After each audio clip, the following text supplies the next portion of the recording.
Hello friends. Did you know nearly 80% of those who watch my videos aren't subscribed? If you enjoy these stories, please hit that subscribe button and leave a like. It really helps. Thank you for being here. By the way, where are you watching from? Let me know in the comments.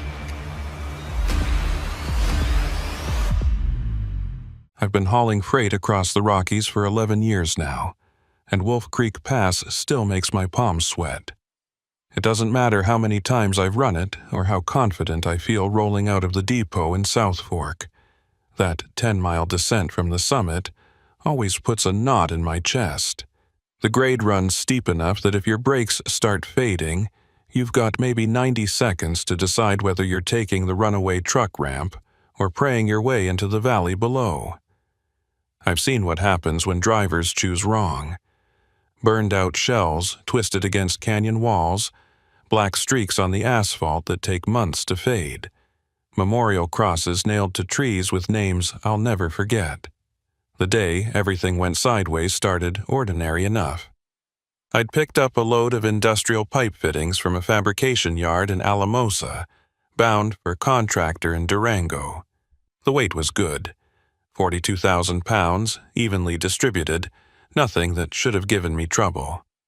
My rig was a 2019 Kenworth T680 with fresh brake pads, new drums, and a Jake brake that could drop me from 70 to 30 without touching the pedal. I'd done my pre-trip inspection twice, checked the airlines, tested the glad hands, walked the entire length of the trailer looking for anything loose or out of place. Everything was tight. Everything was perfect. Or so I thought. I left Alamosa just after noon, rolled through Monte Vista with a full tank and a thermos of coffee that tasted like burnt rubber but kept me sharp. The sky was that kind of endless Colorado blue, not a cloud in sight, and the radio played classic rock stations all the way to the base of the pass. I remember thinking it was going to be an easy run, the kind where you get home early and don't have to explain yourself to dispatch. I was wrong about that. Dead wrong. The climb up the western slope was uneventful. I kept it in sixth gear, let the engine work, and didn't push it. The altitude always steals a little power, but the Kenworth handled it fine. I passed a couple of RVs crawling along at 30 miles per hour, gave them a wide berth, and waved at a park ranger parked in a turnout near the summit. He waved back. Everything felt normal. Everything felt right. By the time I crested the top and started the descent, I was already mentally planning my next load, thinking about the weekend, wondering if I'd have time to swing by my sister's place in Cortez before heading back to the depot. That's when I noticed the smell. Faint at first, just a whiff of something sharp and chemical, like burning plastic or overheated wiring. I sniffed the air inside the cab, checked the gauges, scanned the mirrors. Nothing looked off. No smoke, no steam, no dashboard lights screaming at me. I figured maybe it was coming from outside. Someone ahead of me riding their brakes too hard, or a wildfire smoldering somewhere in the distance. I cracked the window an inch and kept rolling. The descent on the eastern side of Wolf Creek is a different animal. The road doesn't just drop, it plunges, carving tight switchbacks through granite cliffs and dense pine forest. The posted speed limit for trucks is 15 miles per hour, and even that feels ambitious. I downshifted into fourth, engaged the Jake brake, and let the engine do the work. My foot hovered over the brake pedal, barely touching it, just enough to feel the resistance. That's the technique they drill into you in training. Let the transmission hold you back, save the brakes for emergencies, and never, ever ride them hard on a long grade. But the smell got stronger. By the second switchback, it wasn't faint anymore. It was thick, acrid, clawing at the back of my throat. I checked the mirrors again, and this time I saw it. A thin wisp of smoke curling up from the rear axle on the driver's side. Not a lot, but enough to make my stomach drop. I eased off the throttle even more, downshifted to third, and started looking for a place to pull over. There's not a lot of shoulder on Wolf Creek, just narrow strips of gravel barely wide enough for a compact car, let alone a fully loaded semi. I needed space, and I needed it fast. The smoke thickened. Within 30 seconds, it went from a wisp to a steady stream, dark gray and rolling out from under the trailer like something was cooking down there. My heart started hammering. I checked the speedometer, 18 miles per hour and climbing, even though I was in third gear with the Jake brake maxed out. The weight of the load was pushing me forward, gravity doing what it does best, and the brakes weren't holding like they should. I pressed the pedal harder. It went halfway to the floor before I felt any bite, and even then, it was mushy, weak, like pushing on a sponge. Brake fade. That's what they call it when your brakes overheat and lose their stopping power. It happens when you ride them too hard on a long downhill, when the friction generates so much heat that the brake pads glaze over, and the drums expand just enough that the shoes can't grip anymore. It's one of the most dangerous things that can happen to a loaded truck on a mountain pass, and it was happening to me right now, in real time, with no easy way out. I tried pumping the brakes, short bursts to let them cool between applications, but it didn't help. The pedal kept sinking, the smoke kept pouring, and the speedometer kept climbing. 20 miles per hour, 22, 25. The next curve was coming up fast. A sharp right-hander with a guardrail that looked like it was made of toothpicks and hope. I downshifted to second, and the engine screamed in protest. The RPMs redlining, but it bought me a few precious seconds. The rig slowed just enough that I could wrestle it through the turn without flipping, but I could feel the trailer swaying behind me, the weight shifting, the tires scrubbing against the pavement as I fought to keep everything in line. That's when I saw the runaway truck ramp. It was about a quarter-mile ahead on the right side of the road, a long uphill strip of loose gravel designed specifically for situations like this. The idea is simple. If your brakes fail, you aim for the ramp, let the truck roll uphill into the gravel, and the combination of gravity and friction will bring you to a stop. In theory, it's foolproof. In practice, it's terrifying. I've heard stories of drivers who hit the ramp too fast and flipped their rigs end over end, or who missed it entirely and went off the edge instead. But right now, it was my only option. I aimed for the ramp, kept the wheel steady, and braced myself. The truck was doing 30 miles per hour by the time I reached the entrance, way faster than I wanted. But I didn't have a choice. The front wheels hit the gravel and the whole rig lurched violently to the right. The cab shaking so hard I thought my teeth were going to rattle out of my skull. The gravel was deep, up to the axles in some places, and it grabbed the tires like quicksand. I felt the deceleration immediately, a brutal, bone-jarring slowdown that threw me forward against the seatbelt hard enough to knock the wind out of me. The engine roared, the transmission howled, and the whole truck shuddered like it was coming apart at the seams. And then, just like that, we stopped. The nose of the Kenworth was buried in a gravel berm at the top of the ramp. The trailer jackknifed slightly behind me, but we were stopped. We were safe. I sat there for a long moment, hands still gripping the wheel, breath coming in short, ragged gasps, trying to process what had just happened. My heart was pounding so hard I could feel it in my ears, and my hands were shaking so badly I couldn't let go of the wheel even if I wanted to. I forced myself to breathe. Slow, deep breaths. In through the nose, out through the mouth. The cab smelled like burned rubber and hot metal, and when I finally looked in the mirror, I saw a cloud of smoke still pouring out from under the trailer. I needed to get out and assess the damage, but my legs didn't want to cooperate. It took me a full minute to unbuckle the seatbelt, another 30 seconds to open the door, and when I finally stepped down onto the gravel, my knees almost gave out.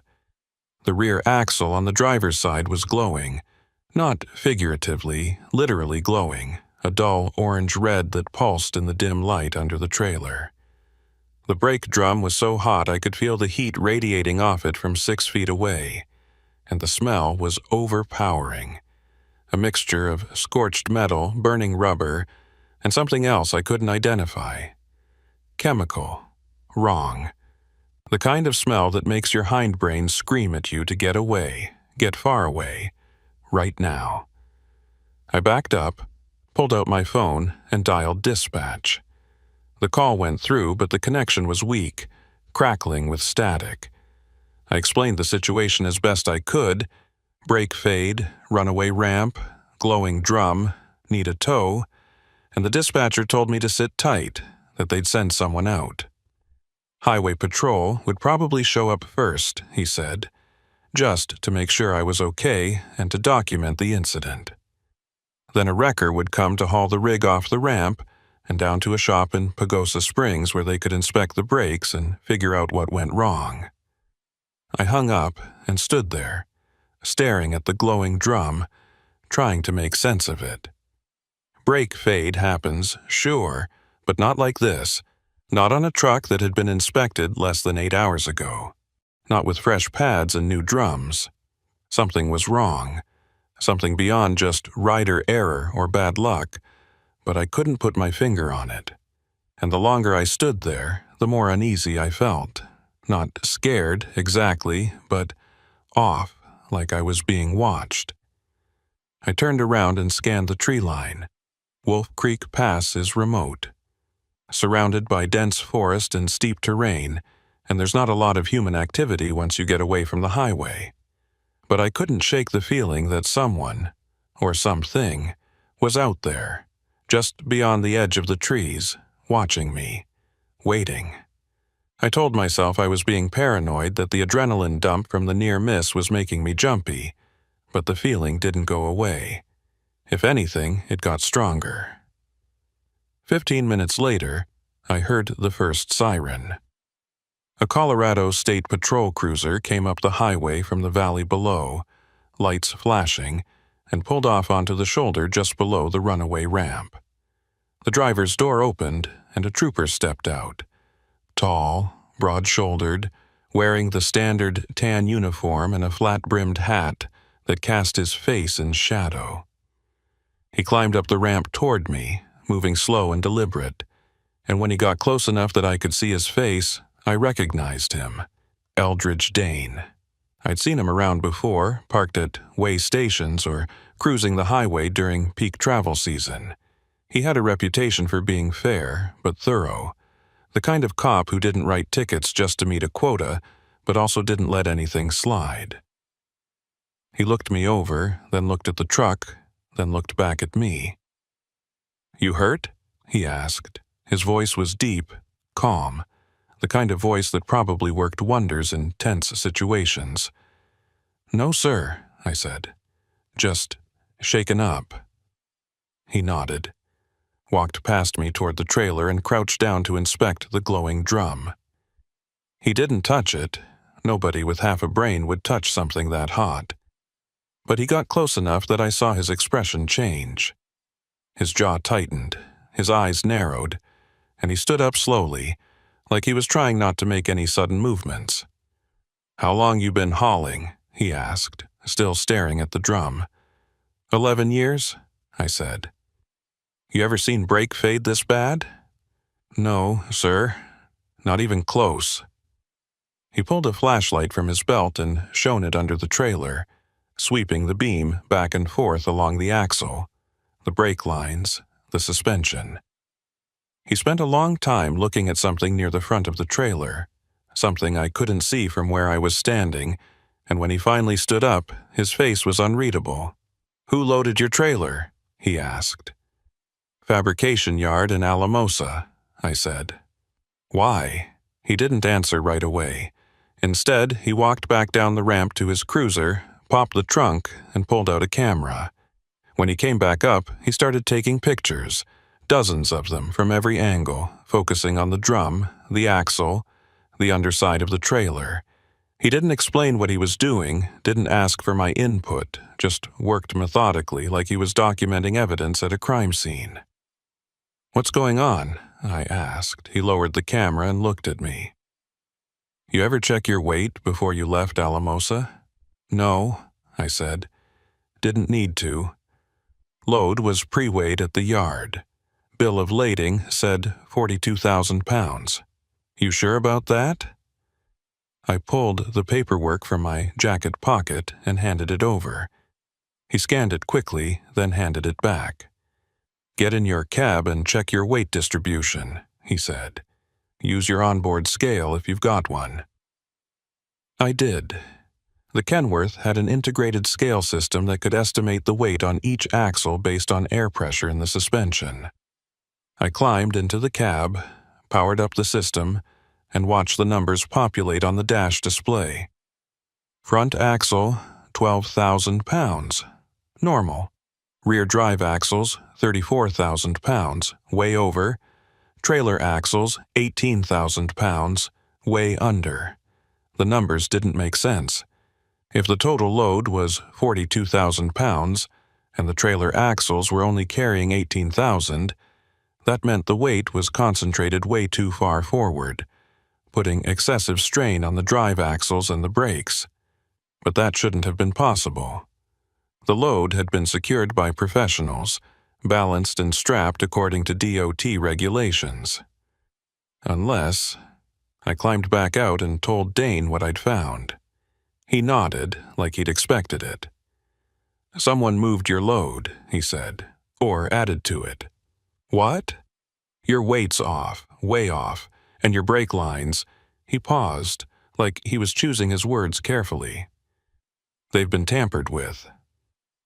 My blood went cold. Tampered with how? Small puncture in the rear line.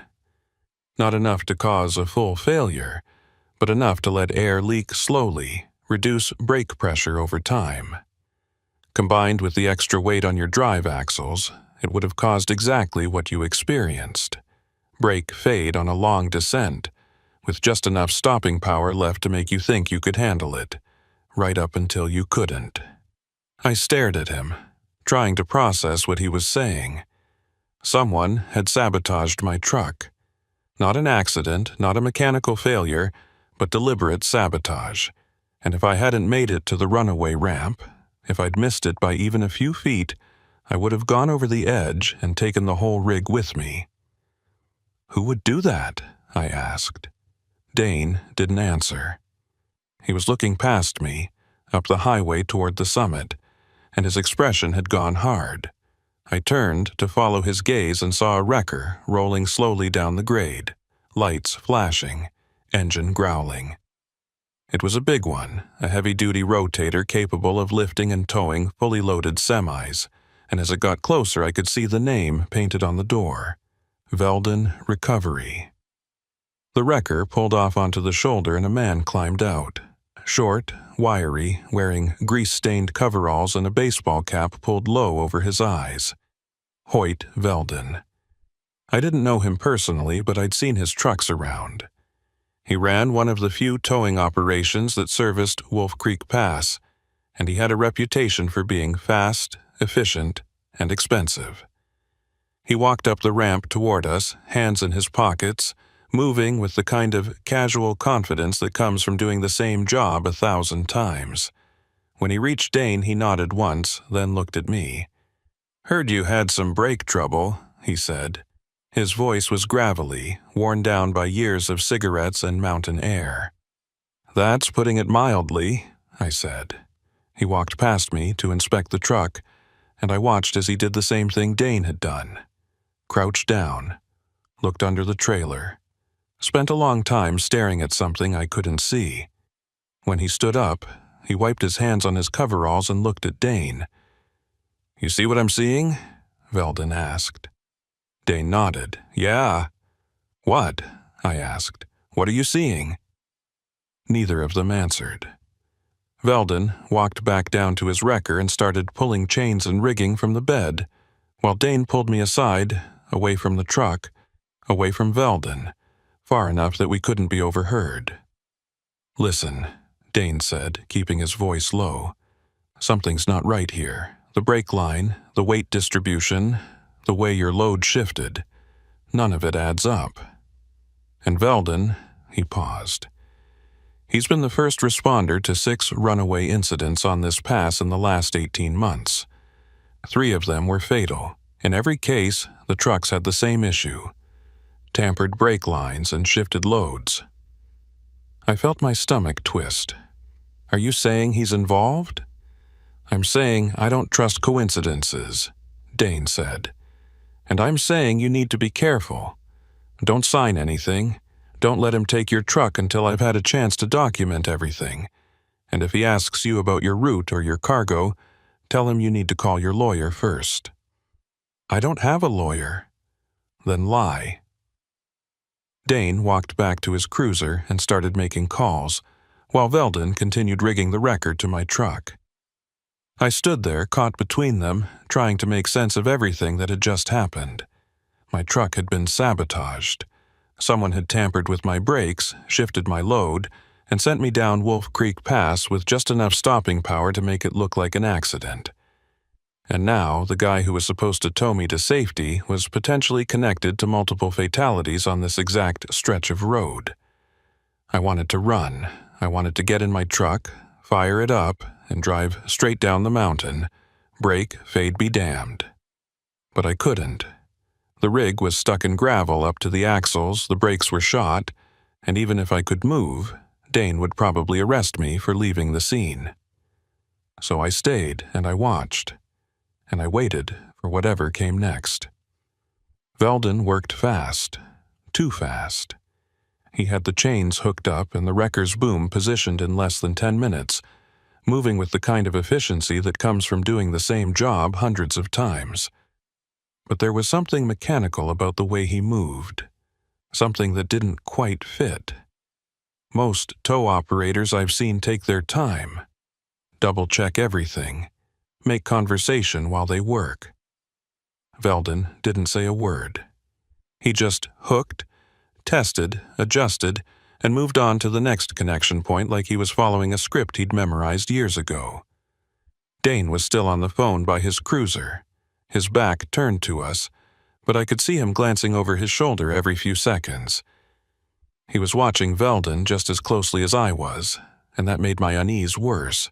If a state trooper with years of experience didn't trust this guy, why the hell was he the one towing my truck? I wanted to ask, wanted to pull Dane aside and demand answers, but I kept my mouth shut. Something told me that making a scene right now would be the wrong move. Veldon finished rigging the front of my Kenworth and walked back to check the trailer connections. He moved around to the driver's side, the same side where the brake drum was still glowing faintly, and crouched down. He stayed there for a long time, longer than seemed necessary, and when he finally stood up, he was holding something small in his gloved hand. From where I was standing, I couldn't see what it was, but I saw him glance toward Dane's cruiser, then quickly shove whatever it was into his pocket. That was it. That was the moment I knew for certain something was wrong. I started walking toward him, my boots crunching on the gravel, and he must have heard me coming because he turned around fast, his expression neutral, but his eyes sharp. He didn't look guilty exactly, but he looked caught, like a kid who'd been reaching for the cookie jar and suddenly realized someone was watching. "Everything good?" I asked, keeping my tone casual. "Yeah," Veldon said. "Just checking your brake line connections. Making sure nothing's gonna leak during the tow. Find anything?" He stared at me for a beat too long, then shook his head. "Nope, everything's secure." I didn't believe him, but I also didn't know what to do about it. Accusing him outright would put me in a bad position, especially if I was wrong, but letting it slide felt even worse. I glanced back toward Dane, hoping he'd finished his call and could step in, but he was still on the phone, pacing back and forth near the front of his cruiser, his expression grim. Veldon walked past me toward his wrecker, pulling a clipboard from the passenger seat. "I'm going to need you to sign off on the tow," he said, flipping through a stack of forms. "Standard liability waiver, mileage log, damage assessment. Takes 2 minutes." I took the clipboard and scanned the forms. They looked legitimate enough, standard towing paperwork with all the usual disclaimers and legal jargon, but something about the way Veldon was watching me made my skin crawl. He wasn't just waiting for me to sign, he was studying me, reading my body language, looking for something. Hesitation, maybe, or compliance. "I need to call my dispatcher first," I said, handing the clipboard back. "Company policy. Can't sign anything without clearing it with them." Veldon's jaw tightened, just barely, but enough that I noticed. "Your dispatcher already approved the tow. That's why I'm here." "I still need to confirm," I said. "Won't take long." I pulled out my phone and stepped away, putting some distance between us. I didn't actually call dispatch. There was no point. They'd already sent Veldon, but I needed time to think. Something was wrong with this whole situation, and I was stuck in the middle of it with no clear way out. My truck was immobilized, my brakes were shot, and the only person who could get me off this mountain was a guy who'd just pocketed something from under my trailer after the state trooper told me not to trust him. Dane finally finished his call and walked back up the ramp toward us.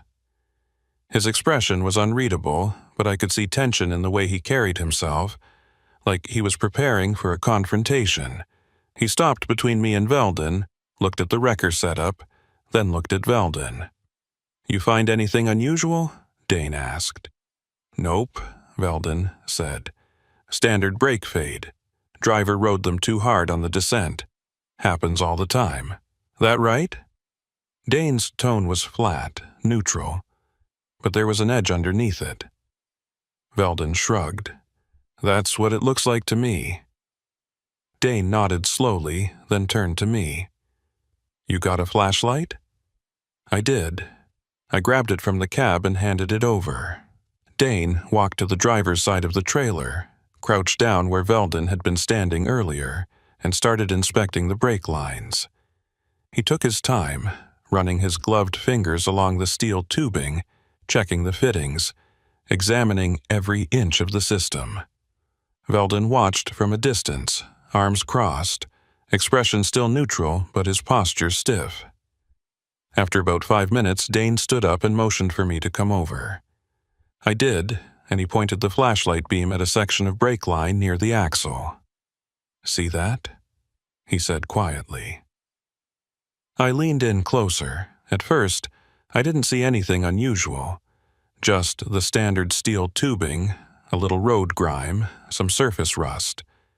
But then Dane adjusted the angle of the light and I saw it.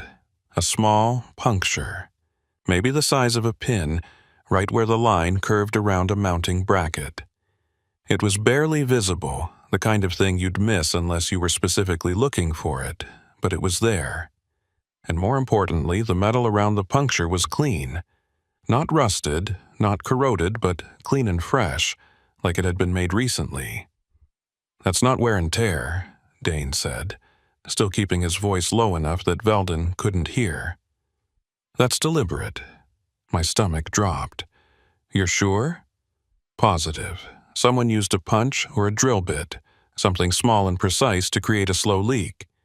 It wouldn't cause a catastrophic failure, but it'd reduce your brake pressure just enough to make you think you were losing them naturally. Combined with the weight shift, it's a perfect setup." "Setup for what?" Dane didn't answer. He just stood up, turned off the flashlight, and walked back toward Veldon. I followed, my mind racing, trying to piece together what was happening. Someone had sabotaged my truck. That much was clear. But who and why? And more importantly, was Veldon involved, or was he just the unlucky bastard who happened to respond to the call? "I'm impounding the truck," Dane said to Veldon. Veldon's expression shifted, just slightly, but enough that I caught it. Surprise, maybe frustration. On what grounds? He asked. Evidence tampering. Possible criminal sabotage. I need to document everything before it gets moved. I've already got it rigged. You're going to make me unrig it? That's exactly what I'm going to make you do. Veldon stared at Dane for a long moment, and I could feel the tension between them thickening, coiling like a spring ready to snap. Then, without a word, Veldon turned and walked back to his wrecker. He started unhooking the chains, moving slower now, deliberately slow, like he was making a point. Dane watched him the entire time, one hand resting casually on his duty belt, close to his sidearm. I stood off to the side, feeling like a spectator at a standoff I didn't fully understand. My truck was evidence now, which meant I wasn't going anywhere anytime soon. But that also meant I was safe, at least for the moment. Whatever Veldon had been planning, Dane had just thrown a wrench into it. It took Veldon another 15 minutes to disconnect everything. When he finished, he walked back to Dane and handed him a business card. You want it towed, you call me. I'm the only operator on this pass with a rotator big enough to handle a loaded semi. I'll keep that in mind, Dane said, pocketing the card without looking at it. Veldon climbed into his wrecker, fired up the engine, and rolled back down the ramp onto the highway. He didn't look at me, didn't wave, didn't acknowledge my existence. Just drove away, heading west toward the summit, and disappeared around the first curve. The sound of his engine faded slowly, swallowed by the distance and the dense forest, and then it was just me and Dane standing on the runaway ramp in the fading afternoon light. What now? I asked. Now we wait, Dane said. I've got a forensic team coming up from Alamosa. They'll document everything, take samples, photograph the brake lines and the load. Then we'll figure out who had access to your truck and when. How long is that going to take? Could be a few hours. Could be overnight. He looked at me. You got somewhere to stay? Not really. I was planning on making Durango by nightfall. There's a motel in Pagosa Springs, about 20 miles down the mountain. I can give you a ride once the team gets here. I nodded, grateful but still uneasy. The adrenaline from the brake fade was starting to wear off, replaced by exhaustion and a creeping sense of paranoia. Someone had tried to kill me. That's what Dane was implying, even if he wouldn't say it outright. Someone had tampered with my truck, shifted my load, and sent me down one of the most dangerous mountain passes in Colorado, hoping I wouldn't make it to the bottom. And the only question that mattered now was, why? We stood there in silence for a while, listening to the wind move through the pines. The sun was starting to dip behind the peaks to the west, casting long shadows across the ramp, and the temperature was dropping fast. I could feel the cold seeping through my jacket, settling into my bones, and I realized I was shaking. Not from the cold, but from everything else, the fear, the confusion, the knowledge that I'd been inches away from dying and I still didn't know who'd put me there. You ever work with Veldon before? Dane asked suddenly. No, never even met him until today. What about your dispatcher? He ever mentioned Veldon's company? I thought about it. Not that I remember. Why? Just trying to connect dots. Dane pulled out a small notebook and started writing. How many people knew your route today? Dispatcher, obviously. The loader crew at the Alamosa yard. Maybe a couple other drivers at the depot. Why? You think one of them... I don't think anything yet, Dane said. But someone knew where you were going, what you were hauling, and when you'd be on Wolf Creek. That's not random, that's planned.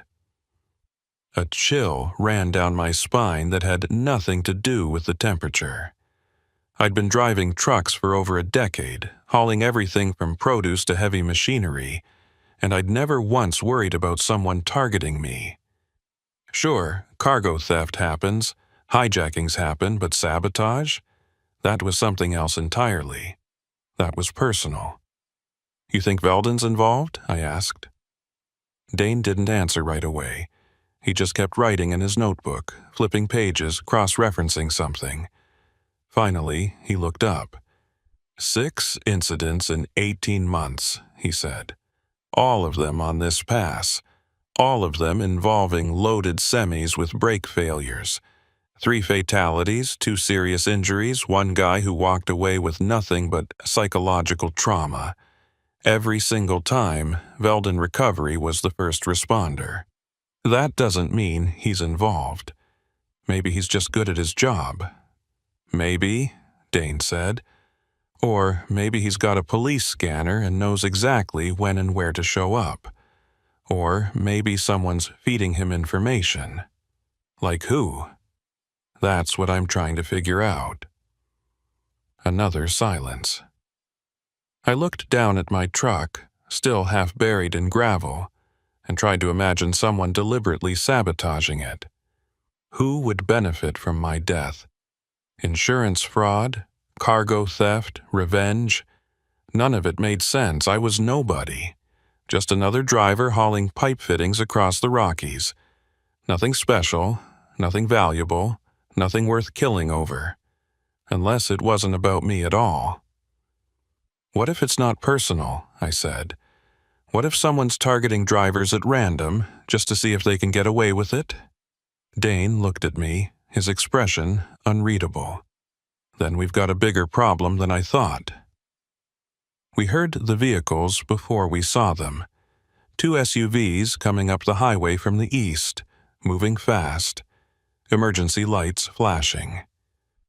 They pulled off onto the shoulder below the ramp, and 4 people climbed out. All wearing windbreakers with Colorado Bureau of Investigation printed across the back. Dane walked down to meet them, and I watched as he briefed them, pointing up at my truck, gesturing toward the brake lines, handing over his notes. One of them, a woman with short gray hair and wire-rimmed glasses, walked up the ramp toward me. She introduced herself as a field investigator and asked if I was injured. I told her I was fine, just shaken up, and she nodded sympathetically. Then she asked me to walk her through everything. When I'd picked up the load, where I'd stopped, who I'd talked to, every detail I could remember. I did my best, but the more I talked, the more I realized how little I actually knew. I couldn't remember the names of the loader crew in Alamosa. I didn't know if anyone had been near my truck while I was inside the office signing paperwork.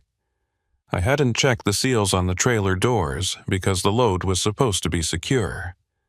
That's normal, the investigator said, sensing my frustration. Most drivers don't expect sabotage. Why would you? You're just doing your job. So what happens now? I asked. We document everything. Photograph the truck, collect samples from the brake lines, check the load for tampering. Then we'll pull records from the Alamosa yard, security footage, employee logs, anything that might tell us who had access to your truck. It'll take time, but we'll figure it out. And in the meantime, you stay safe. Don't drive alone if you can help it. Don't take loads from unfamiliar shippers, and if anything feels off, call us immediately. She handed me a business card with her name and direct line. I pocketed the card and watched as the team got to work. They moved with practiced efficiency, setting up lights and cameras, cordoning off the area with yellow tape, treating my truck like a crime scene. Which I guess it was. Dane stayed close, supervising, occasionally stepping in to point out something or answer a question. And I just stood there feeling useless and scared and angry all at once.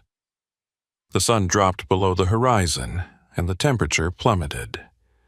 One of the investigators brought me a thermal blanket and a bottle of water, and I wrapped myself up and sat on a boulder near the edge of the ramp, watching the team work. The lights they'd set up cast harsh shadows across the truck, making it look alien and unfamiliar, like it wasn't even mine anymore. And maybe it wasn't. Maybe it never would be again. Around 8 o'clock, Dane walked over and told me they were almost done. The forensic team had collected everything they needed, and they'd arranged for a different towing company, one based out of Durango, to come up in the morning and move the truck to a secure impound lot. He offered to drive me down to Pagosa Springs like he'd promised, and I accepted gratefully. We climbed into his cruiser and headed down the mountain. The descent was slow and careful, Dane taking the curves at half the posted speed limit, and I was grateful for it. I'd had enough adrenaline for one day. We didn't talk much during the drive. I stared out the window at the dark forest rolling past, and Dane kept his eyes on the road, occasionally checking his mirrors like he was watching for something. About halfway down, he spoke. "You ever hear of a guy named Merrick Bray?" I shook my head. "No, who's he?" "Driver out of Grand Junction. Ran loads through Wolf Creek maybe 3-4 years ago. Had a brake failure just like yours, only he didn't make it to the runaway ramp. Went off the edge near mile marker 168. Truck rolled 4 times before it hit bottom. He survived, barely, but he was never the same.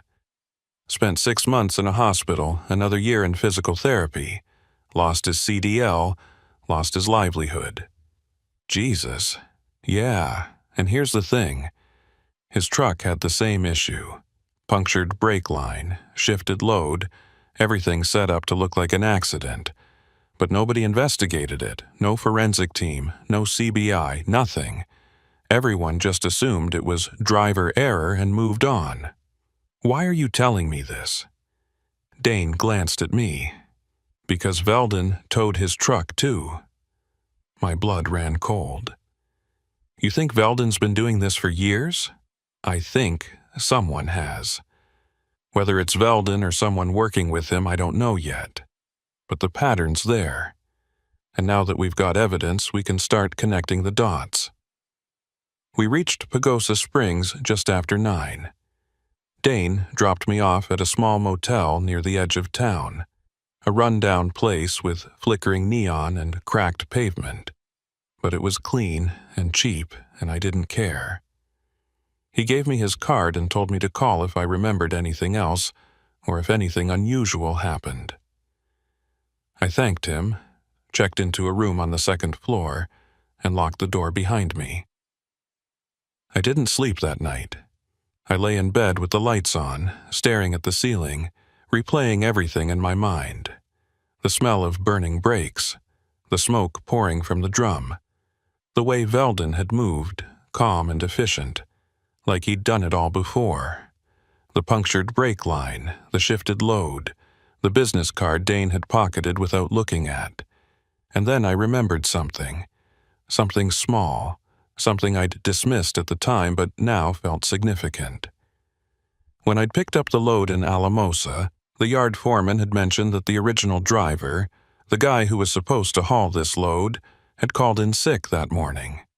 Last-minute cancellation, he'd said.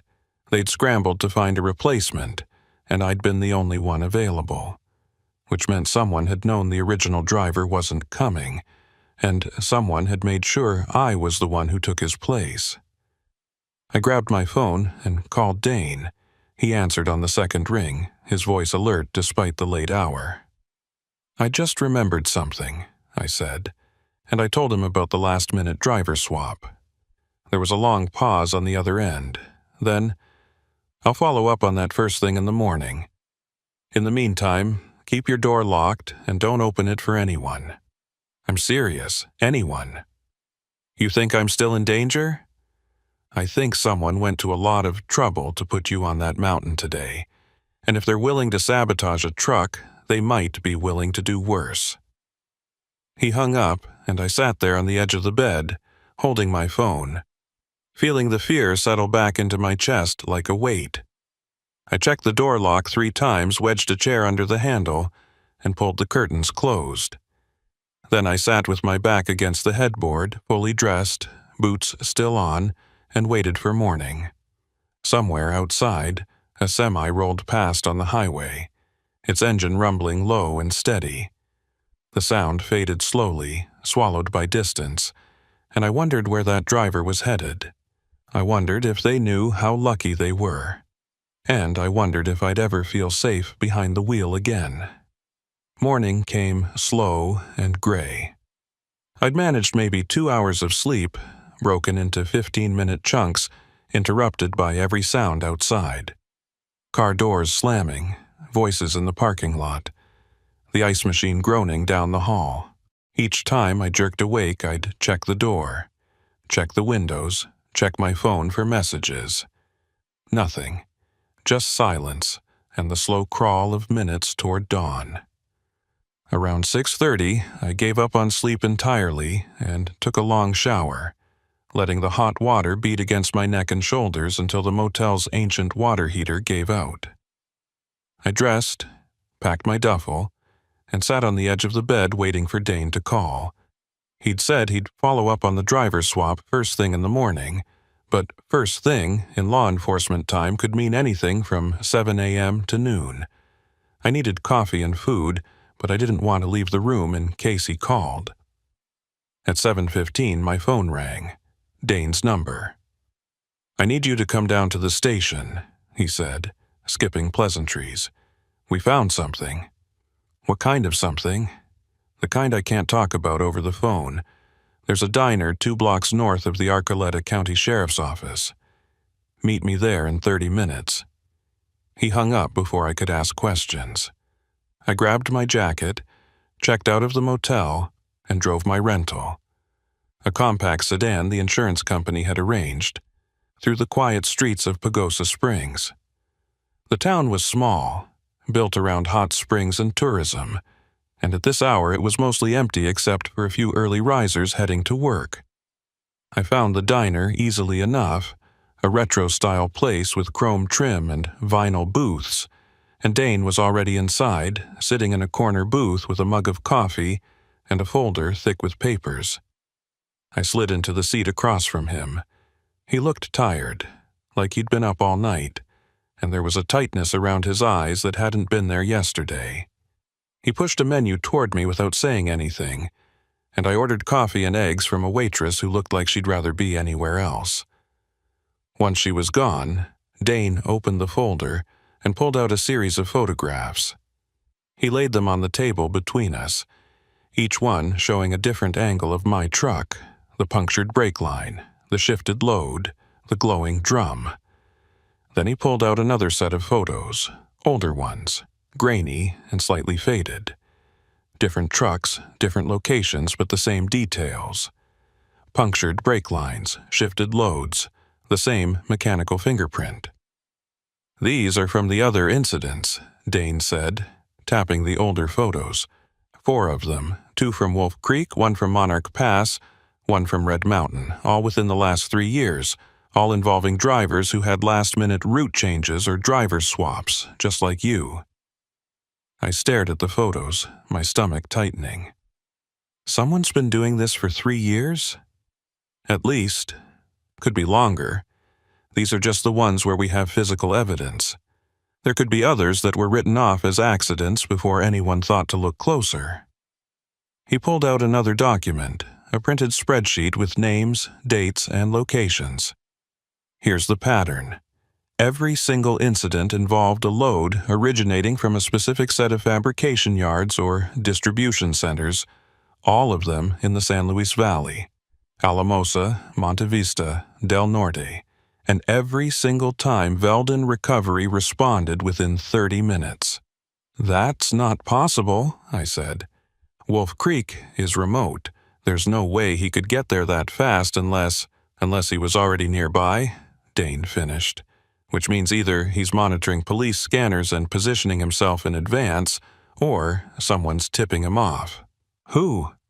Dane leaned back, his expression grim.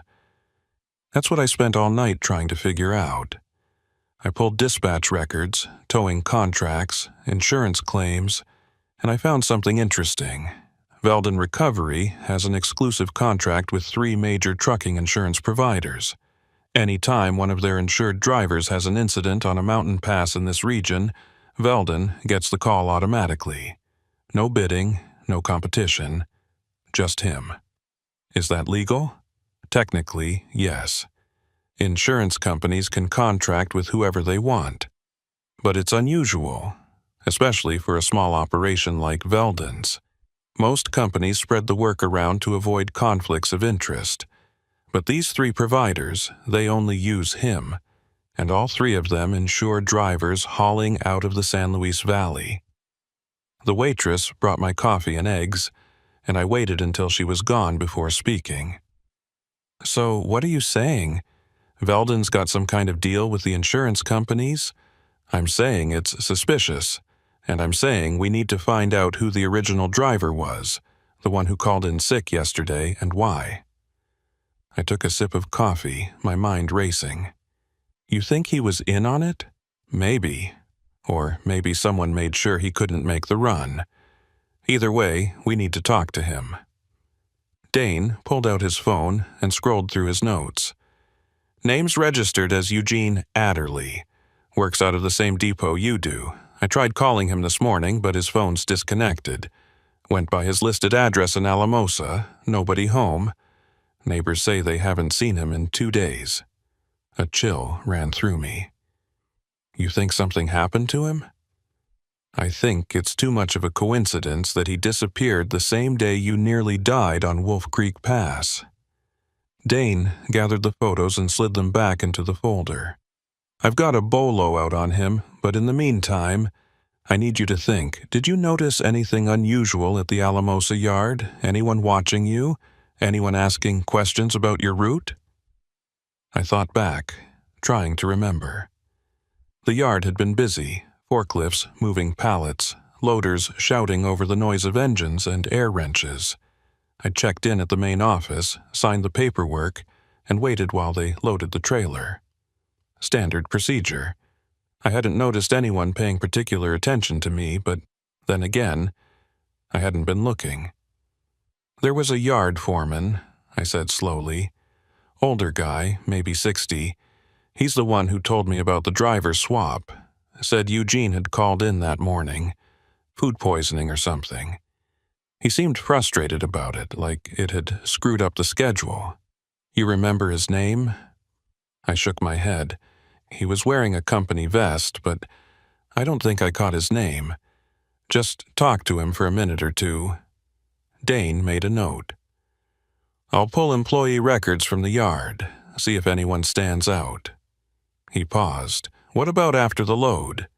Did you stop anywhere between Alamosa and Wolf Creek? Just once. Gas station in Monte Vista. Filled up, used the restroom, grabbed a coffee, maybe 15 minutes total. You leave the truck unattended? Yeah, but I locked it. And I checked the seals on the trailer when I came back. They were intact. Seals can be replaced, Dane said quietly. If someone knew what they were doing, they could pop the original, shift the load, and put on a new one. You'd never know the difference unless you checked the serial numbers. My hands tightened around the coffee mug. The idea that someone had been inside my trailer, moving things around, sabotaging the weight distribution while I was inside a gas station buying coffee, it made my skin crawl. I'd been so careful, so thorough with my pre-trip inspection, and it hadn't mattered. They'd gotten to me anyway. So, what do we do now? I asked. Now, I keep digging. And you stay visible. Don't go anywhere alone. Don't take any loads until this is sorted out. And if you see Veldon or anyone associated with his company, you call me immediately, understand? I nodded. Dane slid a second business card across the table. This one with a different number written on the back in pen. That's my personal cell. It's on 24/7. If anything feels wrong, you use it. We finished our coffee in silence, and then Dane walked me out to the parking lot.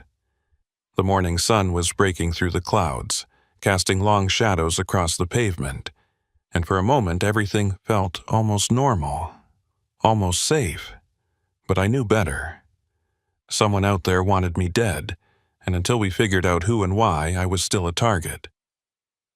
Dane drove off toward the sheriff's office, and I sat in my rental car staring at the folder of photos he'd left with me. I flipped through them again, looking for something I'd missed, some detail that would make everything click into place. But all I saw were broken trucks and punctured brake lines and the faces of drivers who'd trusted the wrong people. I drove back to Alamosa. I don't know why. Dane had told me to stay put, to keep a low profile. But I needed to see the yard again, needed to walk through the space where my truck had been loaded and try to remember if I'd missed something. The drive took about an hour, and I spent most of it checking my mirrors, watching for vehicles that stayed too close or followed too long. Paranoia, maybe, but it felt justified. The fabrication yard looked different in daylight. Busier, louder, with trucks coming and going in a steady stream. I parked near the main office and walked through the gate, keeping my head down, trying not to draw attention. Nobody stopped me. Nobody even looked at me. I made my way to the loading area where my trailer had been staged, and I stood there, studying the ground, the tire tracks, the oil stains on the concrete. Nothing stood out. It was just a loading dock, same as 1,000 others I'd seen. But then I noticed something near the edge of the lot, partially hidden behind a stack of empty pallets. A security camera, old and dusty, its lens pointed toward the loading area. I walked over to it, checked the angle. It had a clear view of where my truck had been parked. I went back to the main office and asked the clerk behind the counter about the security footage. She was a younger woman, early 20s, with purple streaks in her hair and a name tag that said Bryn. She looked at me like I'd asked her to solve a calculus equation. "We don't really use those cameras," she said. "They've been broken for like 2 years. Company keeps saying they'll fix them, but..." She shrugged. "All of them are broken?" "I think so. I mean, I've never seen anyone check the footage. Why?" I didn't answer. I just thanked her and walked back outside. If the cameras were broken, that meant there was no way to verify who'd been near my truck while it was being loaded. No way to prove or disprove tampering. Convenient. Too convenient. I was heading back to my car when I saw him. The yard foreman from yesterday, the one who'd told me about Eugene calling in sick.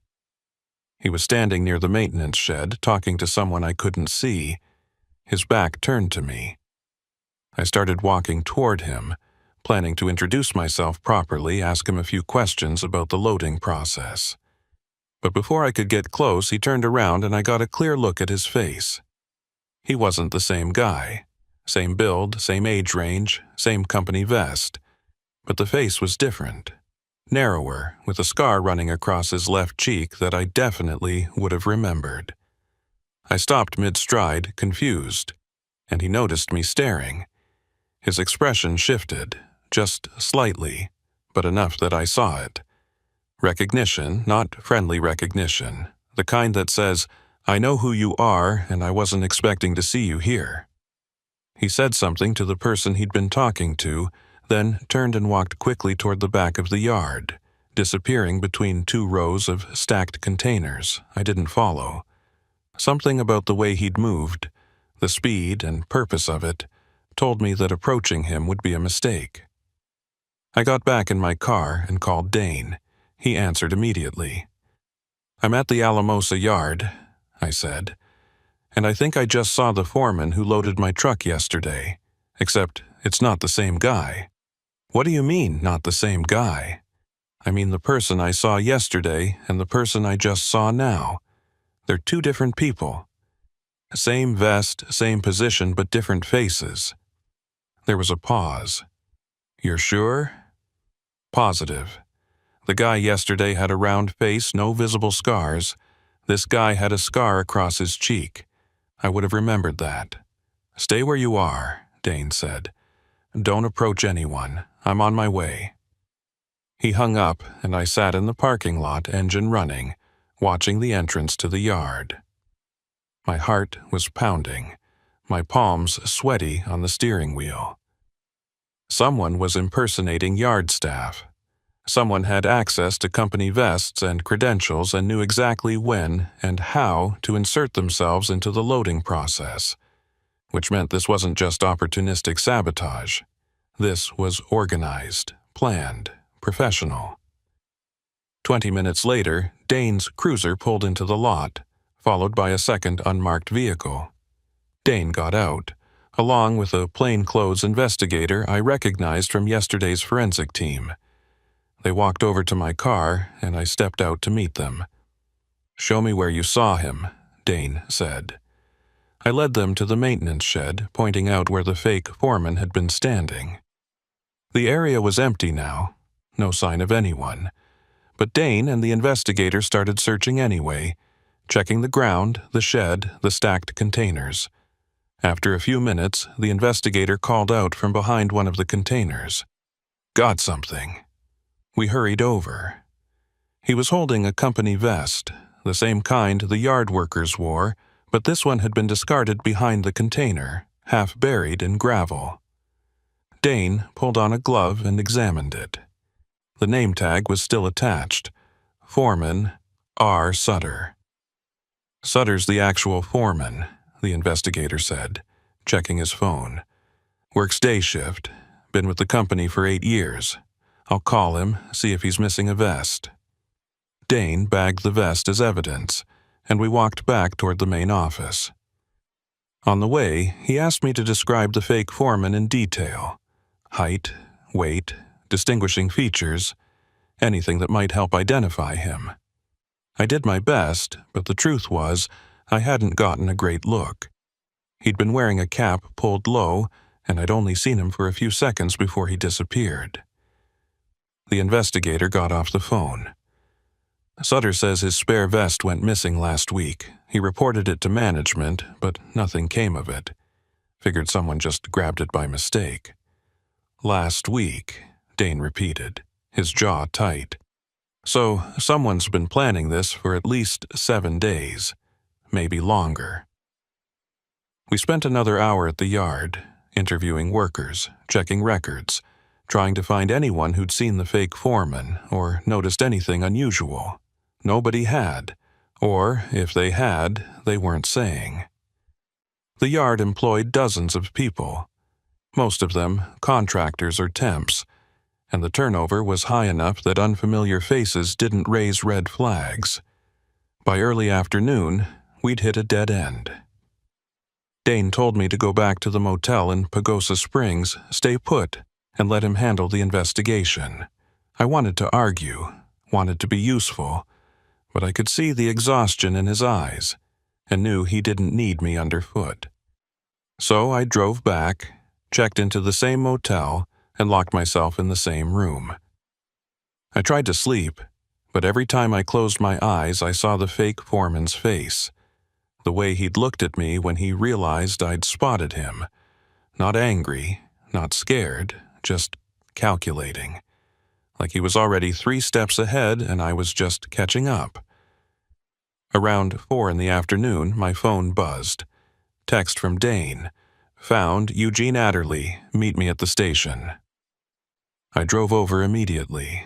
Dane was waiting in the parking lot, and one look at his face told me it wasn't good news. "He's alive," Dane said, "but barely. Flagstaff PD found him in a motel outside Williams, Arizona. Severe dehydration, possible drug overdose. He's in the ICU now, unconscious. Can't talk, might not wake up." Arizona? What the hell was he doing in Arizona? That's what I want to know. His truck was found abandoned at a rest stop near Gallup, New Mexico. Keys in the ignition, wallet on the seat, phone smashed on the floor. Someone drove it there, ditched it, and left him to die in a motel 300 miles away. The pieces were starting to fit together, forming a picture I didn't want to see. "They got to him first," I said quietly. "Made sure he couldn't make the run, then put me in his place." "That's my theory," Dane said. "Question is, why you? What made you the target?" I didn't have an answer. I'd been asking myself the same question since yesterday, and I still couldn't come up with anything that made sense. I was just a driver. No enemies, no debts, no reason for anyone to want me dead. Unless, what if it's not about me? I said. What if I'm just convenient? Someone who'd take a last-minute load, no questions asked. Someone expendable. Dane nodded slowly. Random selection. They don't care who dies as long as someone does. But why? What's the point? Insurance fraud, maybe. Or intimidation. Could be someone's trying to drive up insurance rates, force companies out of business, corner the market on towing contracts. Could be 100 different motives. He paused. Or it could be someone who just likes watching trucks burn. A chill ran through me. I'd heard stories about people like that. Arsonists, saboteurs, people who got off on destruction and chaos. But those were supposed to be rare, outliers, the kind of psychopaths you read about in true crime books. Not the kind of people who operated in broad daylight, impersonating yard workers and puncturing brake lines on mountain passes. "We'll figure it out," Dane said, though his voice didn't carry much conviction. "In the meantime, you need to lay low, I mean it. No driving, no going back to that yard, no contact with anyone from your company until we sort this out." I agreed, and Dane walked me back to my car. As I drove away, I watched him in the rearview mirror, standing in the parking lot, phone pressed to his ear, shoulders hunched against the wind.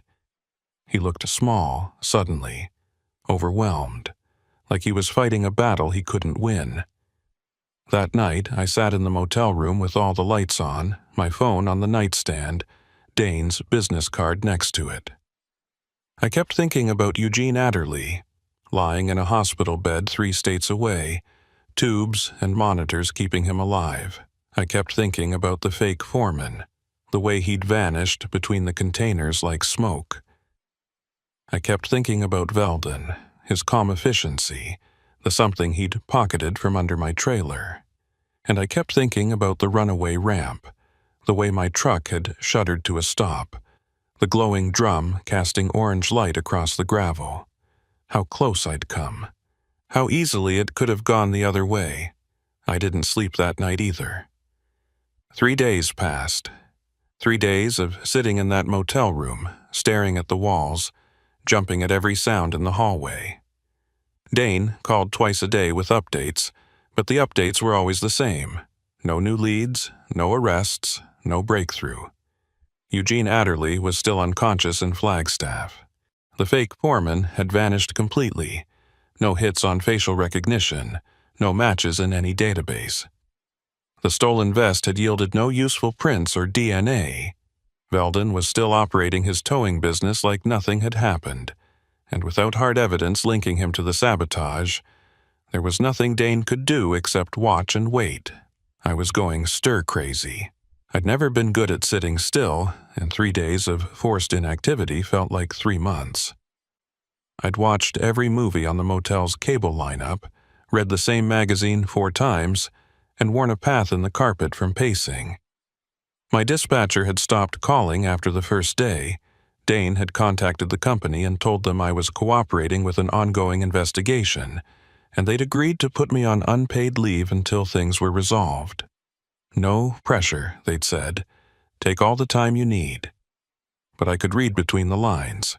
The company was worried about liability, about being associated with a driver who'd been targeted by saboteurs. They wanted me gone, at least temporarily, and maybe permanently if this dragged on much longer. On the 4th morning, my phone rang. Unknown number. I almost didn't answer. Dane had warned me about potential harassment or threats, but curiosity got the better of me. "Is this Thatcher Kincannon?" The voice was male, older, with a slight rasp like he'd spent a lifetime smoking. "Who's asking?" "My name's Harlan Grise. I'm an attorney. I represent someone who has information about what happened to you on Wolf Creek Pass." I sat up straighter. What kind of information? The kind that could help put the people responsible behind bars. But my client needs assurances before they'll talk. Protection, immunity from prosecution, relocation assistance, the works. Why are you calling me? Shouldn't you be talking to the state patrol? My client doesn't trust law enforcement. They've seen too many cases where witnesses end up dead or disappeared. But they trust you. Or at least they trust that you have a vested interest in seeing justice done. I don't understand.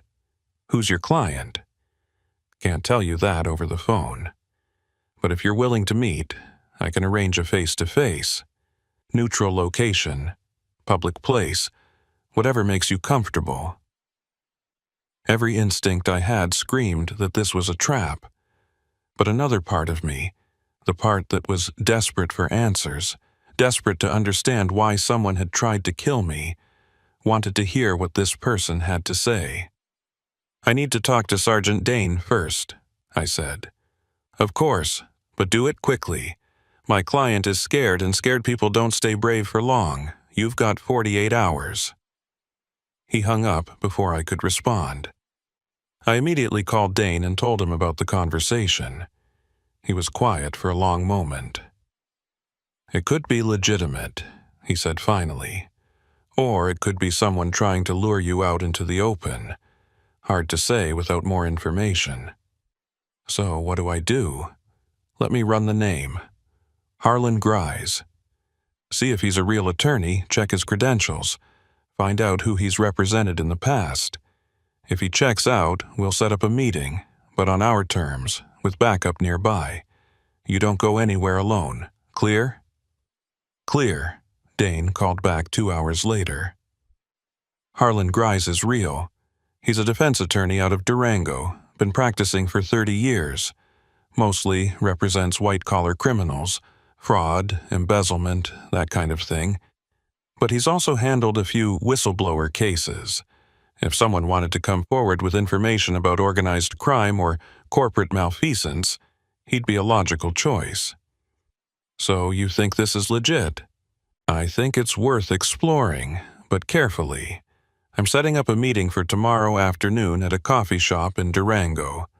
Public, well-lit, plenty of witnesses. I'll be there with you, along with an investigator from CBI. We'll hear what this person has to say, and then we'll decide how to proceed. The next day felt like the longest of my life. I woke up early, showered, dressed in clean clothes for the first time in days, and drove to Durango with Dane following in his cruiser. The coffee shop was in the historic downtown area, a brick building with big windows and outdoor seating. Dane parked across the street, and we went inside together. The CBI investigator, a tall woman named Moss, who I'd met briefly at the impound lot, was already there sitting at a corner table with a laptop open in front of her. At exactly 2 o'clock, Harlan Grise walked in. He was older than I'd expected, maybe 70, with thinning white hair and a suit that had seen better days. He spotted us immediately and walked over, shaking hands all around before sitting down. My client will be here in 5 minutes, he said, settling into his chair. Before they arrive, I need to establish ground rules. Anything they say today is off the record unless we reach an agreement on immunity.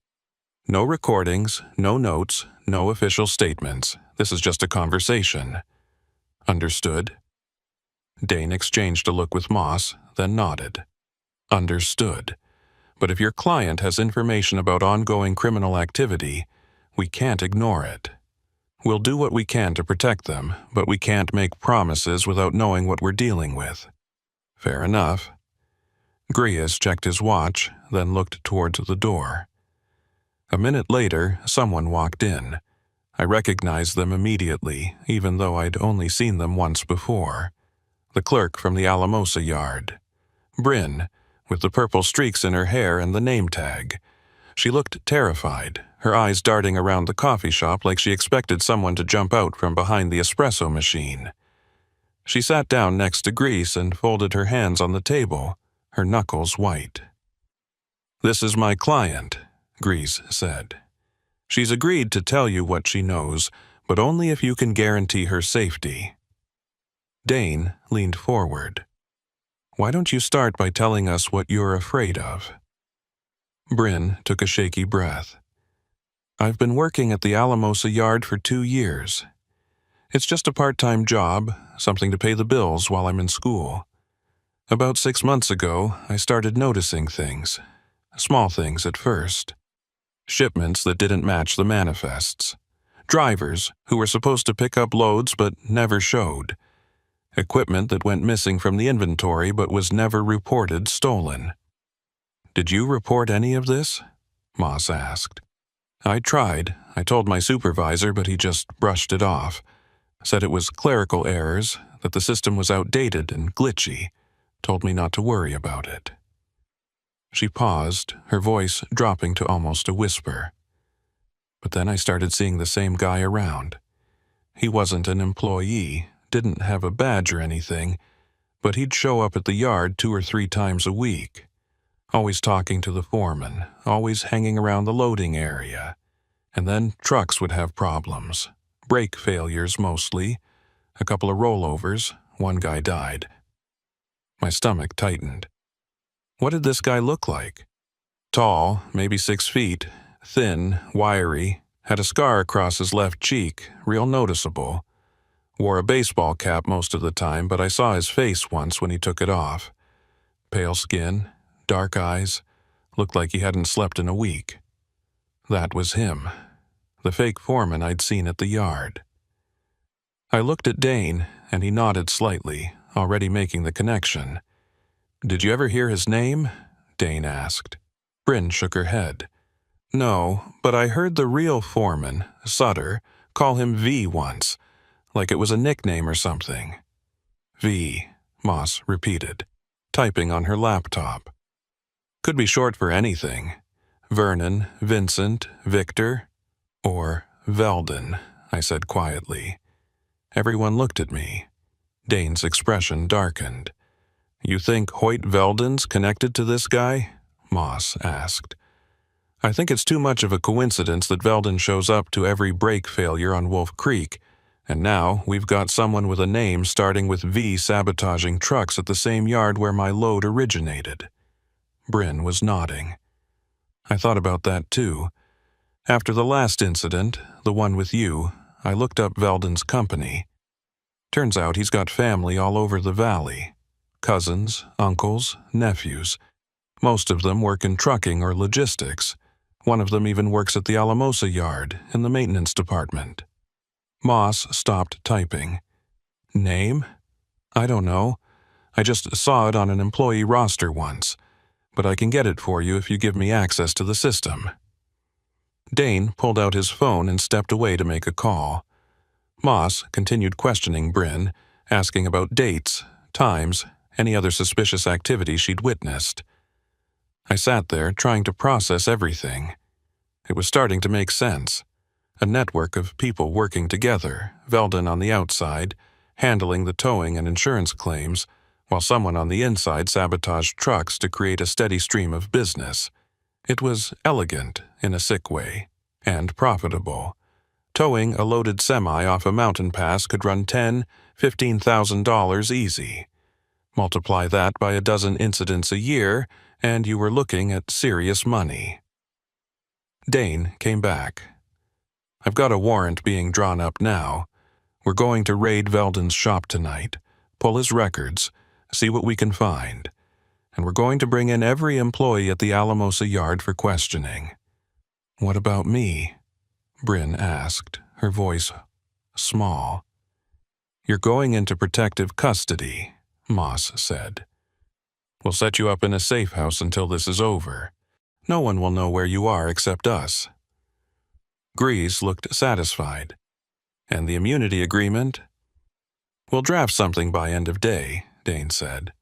She cooperates fully, testifies if it goes to trial, and we'll keep her name out of the public record. Best we can do. Bryn nodded, relief washing over her face. Grise stood, shook hands with Dane and Moss, and led Bryn out of the coffee shop. I watched them go, and then I turned to Dane.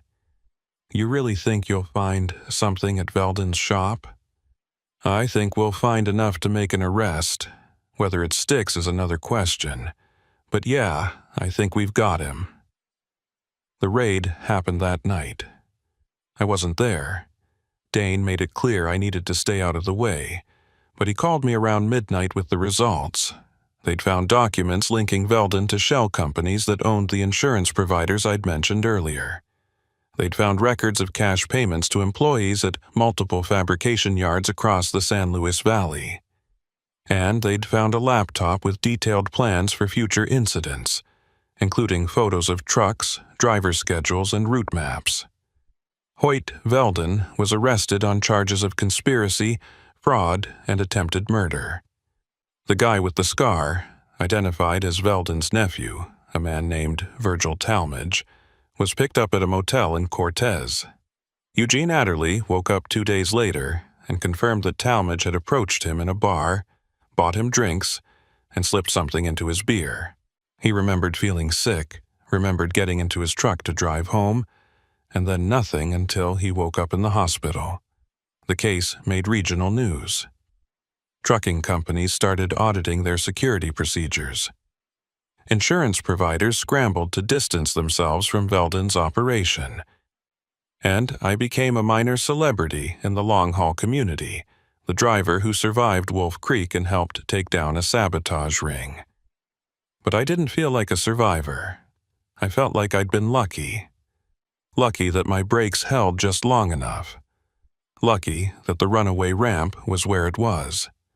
Lucky that Dane had been suspicious enough to look closer instead of writing it off as driver error. I went back to work a month later, but I never ran Wolf Creek Pass again. I'd reroute through Monarch or take the long way around through Gunnison, even if it added hours to my trip. Some guys thought I was being paranoid, but I didn't care. I'd seen what happened when you trusted the wrong people, when you assumed everything was fine, because the paperwork said so. Veldon's trial started 8 months later. I testified, along with Bryn and Eugene, and half a dozen other drivers who'd survived similar incidents. The prosecution laid out the whole scheme, how Veldon and his network had been sabotaging trucks for years, racking up towing fees and insurance payouts while drivers died or got maimed or lost their livelihoods. The defense tried to argue that Veldon was just a businessman who'd been in the wrong place at the wrong time, but the evidence was overwhelming. The jury took 4 hours to convict him on all counts. He got 30 years, no parole. Talmadge got 20. Several employees from the Alamosa yard took plea deals and got lighter sentences in exchange for testimony. And me? I kept driving.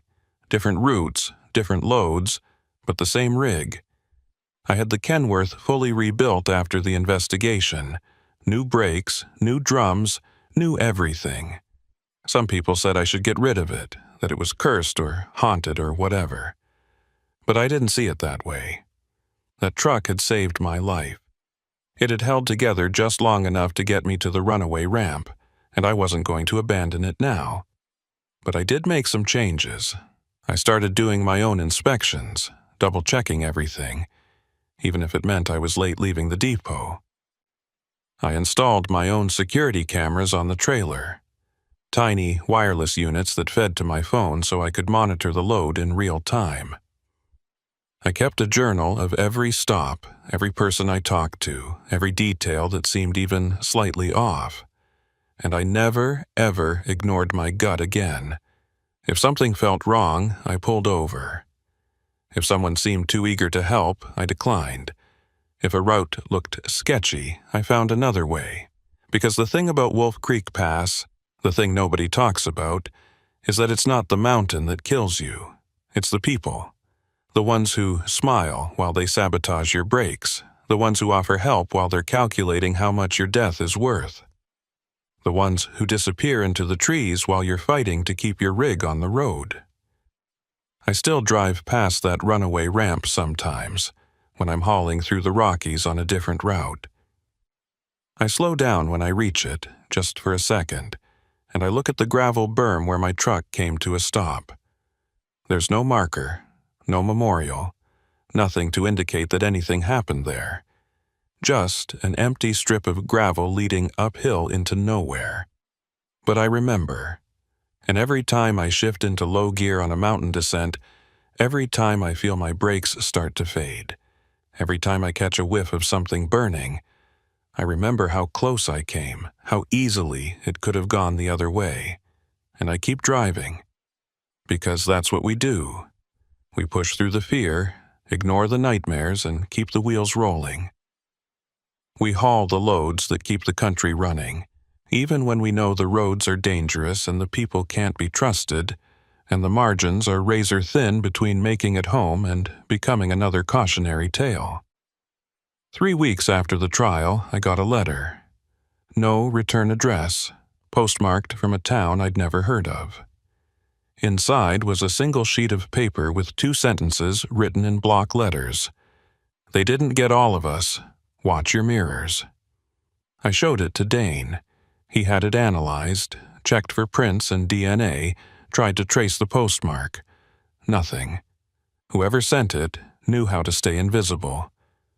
Could be a hoax, Dane said, handing the letter back to me. Someone trying to scare you. Or it could be someone from Veldon's network who got away, letting you know they're still out there. What do I do? Same thing you've been doing. Stay alert. Trust your instincts. And if you see anything at all, you call me.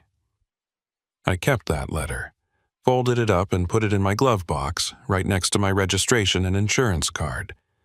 A reminder that the danger didn't end with Veldon's conviction, that there are people out there, on these mountain roads, in these remote depots who see drivers as targets instead of human beings.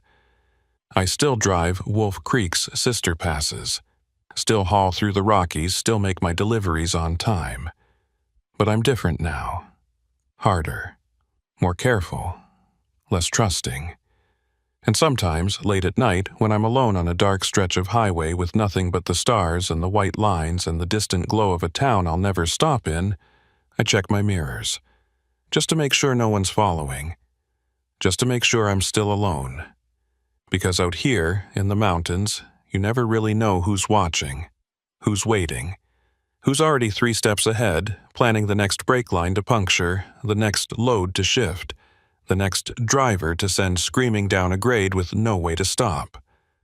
All I know is this. I'm still here. Still driving, still alive, and I intend to keep it that way.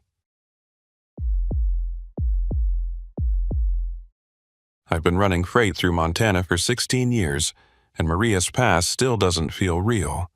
It's one of those routes that shouldn't exist, a narrow slash through the Continental Divide where the railroads got there first and the highway came later, almost as an afterthought. U.S. Route 2 cuts through Glacier National Park territory, threading between peaks that scrape 10,000 feet, and in winter it becomes one of the most dangerous stretches of asphalt in the northern Rockies. Not because of the grade. Marias isn't steep like Wolf Creek or Donner, but because of the weather. Whiteout conditions can roll in without warning, dropping visibility to 0 in minutes, and when that happens, you're driving blind with nothing but painted lines and prayer to keep you on the road. The load I picked up in Cut Bank was straightforward enough. Drilling equipment for a site near Columbia Falls, about 120 miles west. Heavy steel casings, bundled pipe sections, a hydraulic rig disassembled and strapped across 3 pallets. Total weight came in just under 78,000 pounds, right at the legal limit, and the manifest was clean. I'd hauled for this client before. Energy sector, always paid on time, never any surprises.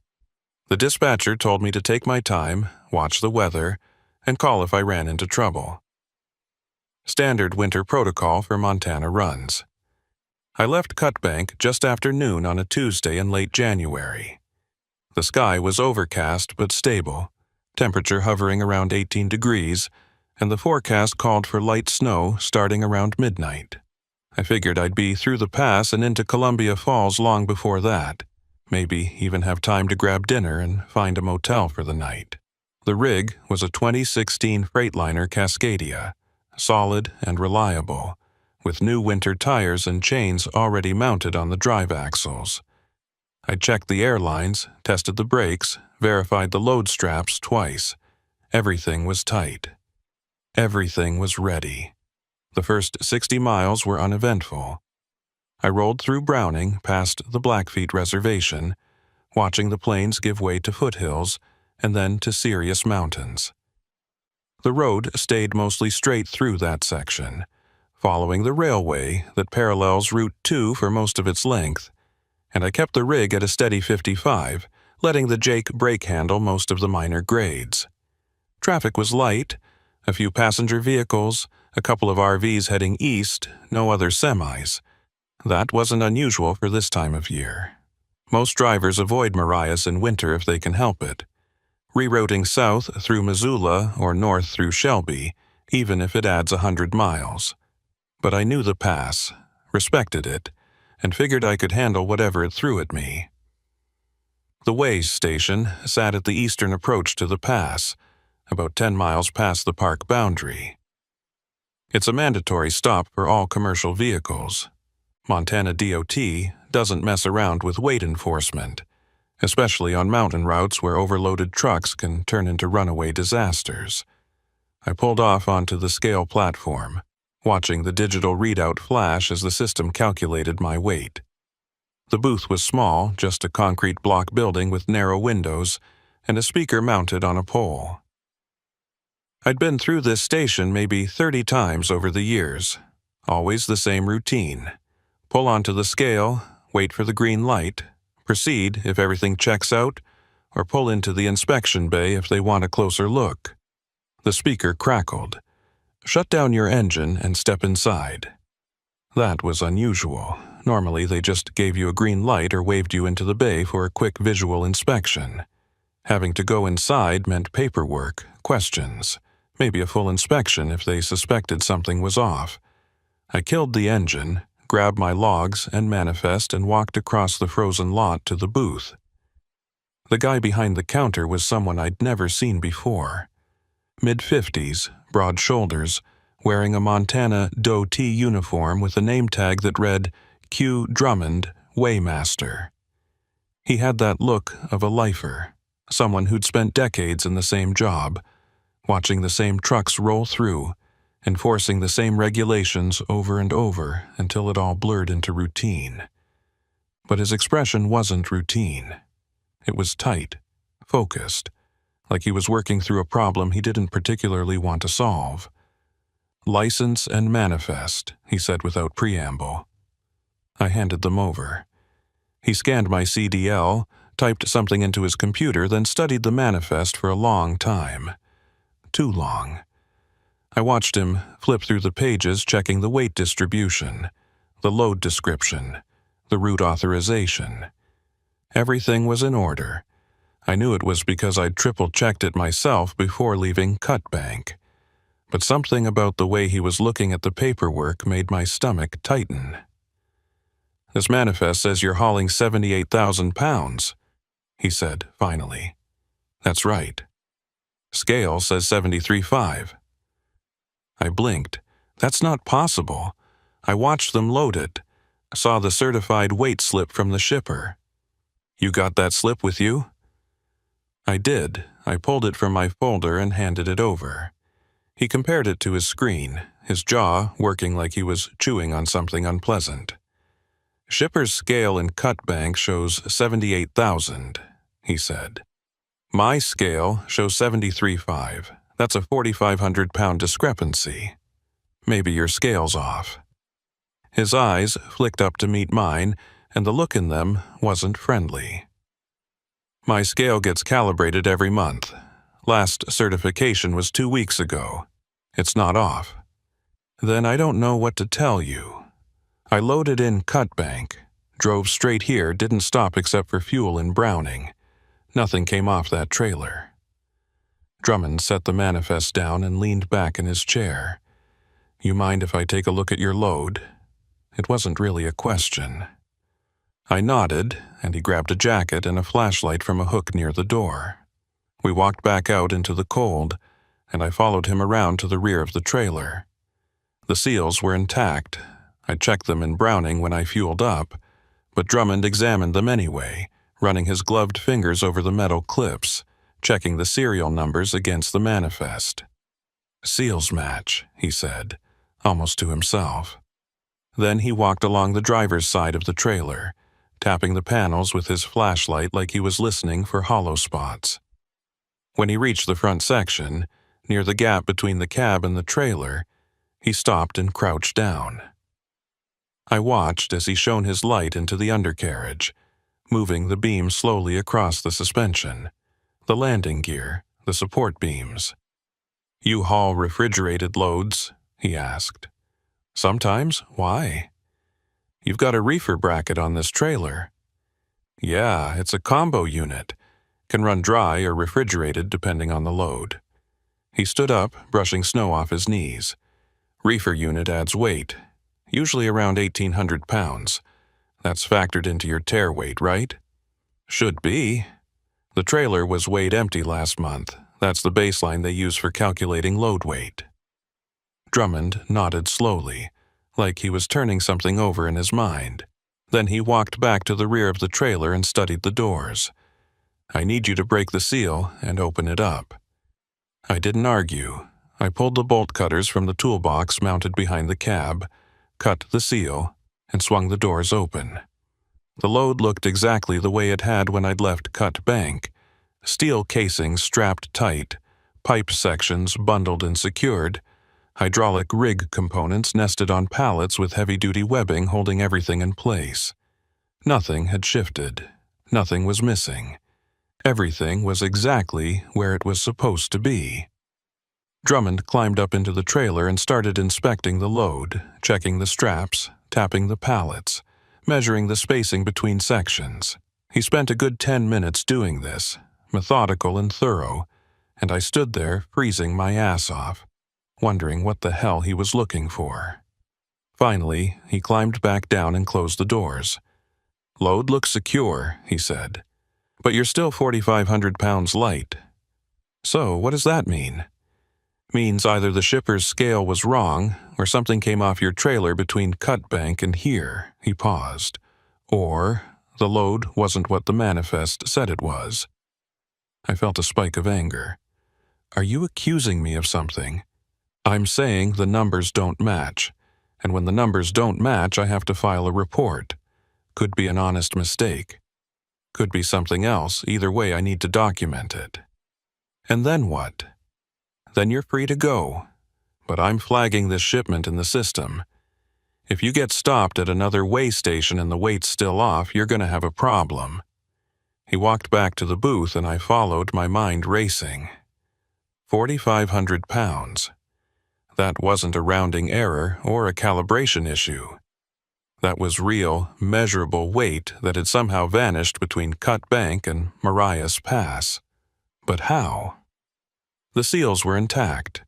The load hadn't shifted. Nothing had fallen off.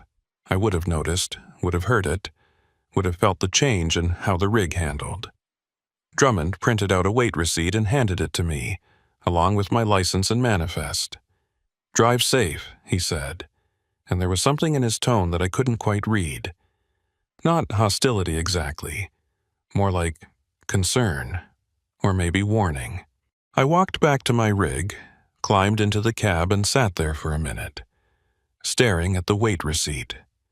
73,500 pounds. The number stared back at me, accusing, impossible. I pulled out my phone and called the dispatcher in Cut Bank, but the call went straight to voicemail. I tried the shipping coordinator at the drill site in Columbia Falls, but got the same result. It was mid-afternoon on a Tuesday. Someone should have been answering, but all I got was silence and automated messages. I started the engine and pulled back onto Route 2, heading west toward the summit. The sky had darkened while I was at the weigh station, clouds rolling in thick and low, and the first snowflakes were starting to fall. Not heavy yet, just a light dusting that swirled in the headlights, but I knew how fast that could change. Montana weather doesn't ease into storms. It detonates them. The road started to climb. Not steeply, but steadily. The grade pulling at the Freightliner as we wound through dense pine forest and open meadows buried under snow. I kept it in 8th gear, letting the engine work, watching the temperature gauge and the mirrors. Everything felt normal. The rig handled the same way it always did. The weight distribution felt right. The trailer tracked straight behind me. Whatever had happened to those missing 4,500 pounds, it wasn't affecting how the truck drove, but I couldn't stop thinking about it. Couldn't stop running through the possibilities. The shipper's scale was wrong. Drummond's scale was wrong. Something fell off the trailer and I didn't notice. The manifest was falsified. None of those options made sense, but one of them had to be true. Weight doesn't just disappear. The laws of physics don't take coffee breaks. 10 miles past the way station, I saw another semi parked on the shoulder. Big Peterbilt, older model, covered in road grime and snow. No lights, no hazards, just sitting there like it had been abandoned. I slowed down as I passed, looking for signs of trouble. Flat tire, broken axle, driver in distress, but I didn't see anything. No driver in the cab, no footprints in the snow around the truck, no indication that anyone had been there recently. Just an empty rig sitting on the shoulder of a mountain pass in the middle of nowhere. I thought about stopping, about checking to see if someone needed help, but something made me keep driving. Maybe it was the weather, which was getting worse by the minute. Maybe it was the weird interaction at the way station. Or maybe it was something else, some instinct I couldn't name that told me stopping would be a mistake. 5 miles later, I saw another one. Different make, different color, but the same setup. Parked on the shoulder, no lights, no driver, no signs of distress or activity. This one had snow piled up around the tires like it had been sitting there for days, and when I passed I could see frost on the inside of the windshield. Abandoned, forgotten. 2 abandoned trucks in 5 miles. On a major highway, in winter. That wasn't normal. That wasn't normal at all.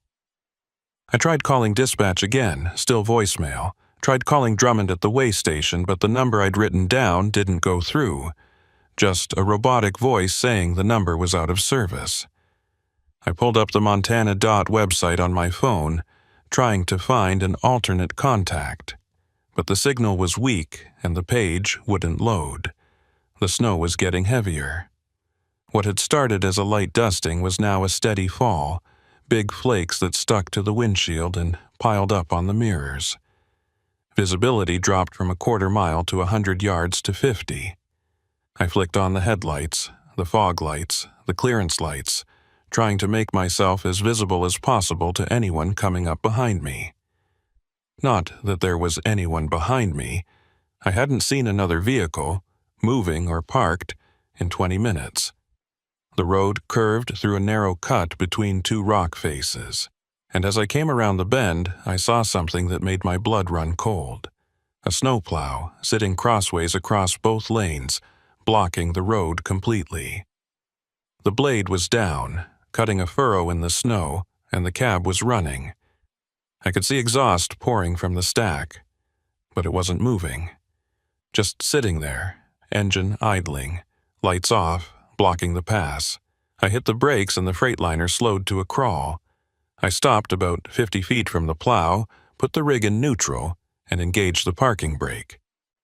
Then I grabbed my flashlight and climbed out. The wind hit me like a fist. Not just cold, but vicious, sharp enough to cut through my jacket and steal my breath. I pulled my collar up and walked towards the plow, boots crunching through snow that was already shin-deep. As I got closer, I could see someone in the cab, a figure silhouetted against the faint glow of the dashboard. They weren't moving. I knocked on the door, no response. I tried the handle, and it opened easily, and when the dome light came on, I saw him. An older man, maybe 65, wearing a highway department uniform and a heavy parka. His eyes were closed, his head tilted back against the headrest, and for a moment I thought he was dead. But then I saw his chest rise and fall, slow and steady. He was breathing. He was asleep. I shook his shoulder. Hey, wake up. His eyes snapped open and he jerked upright, confused, disoriented. He looked at me like he had no idea who I was or why I was standing in his plow truck. You okay? I asked. He blinked, rubbed his face with both hands. Yeah, I'm... What time is it? Little after 4. You've got your plow blocking the road. He looked out the windshield, seemed to realize where he was, and swore under his breath. Sorry, must have dozed off. He reached for the controls and started raising the blade, but his movements were slow, sluggish, like he was fighting through a fog. You sure you're okay? I asked again. You need me to call someone? No, I'm fine, just tired. Been running this route since 5 this morning, haven't had a break. He finally got the blade up and shifted the plow into reverse, clearing the road. You heading west? Yeah, Columbia Falls. He looked at me and something in his expression shifted. You came through the way station? About 30 minutes ago. Drummond working today? Yeah, why? The plow driver, his name tag said Ovale Foreman, didn't answer right away. He just stared through the windshield at the falling snow, his jaw tight. Then he looked back at me. You have any trouble there? Depends what you mean by trouble. He said my weight was off, 4,500 pounds light. Vale nodded slowly, like that confirmed something he'd been thinking. You see any other trucks between here and the station? 2, both parked on the shoulder, looked abandoned. They were.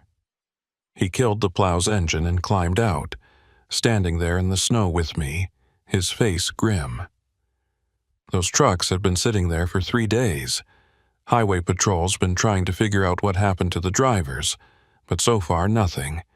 No distress calls, no accident reports, just gone. My stomach dropped. Gone? What do you mean, gone? I mean, they pulled off the road and never pulled back on.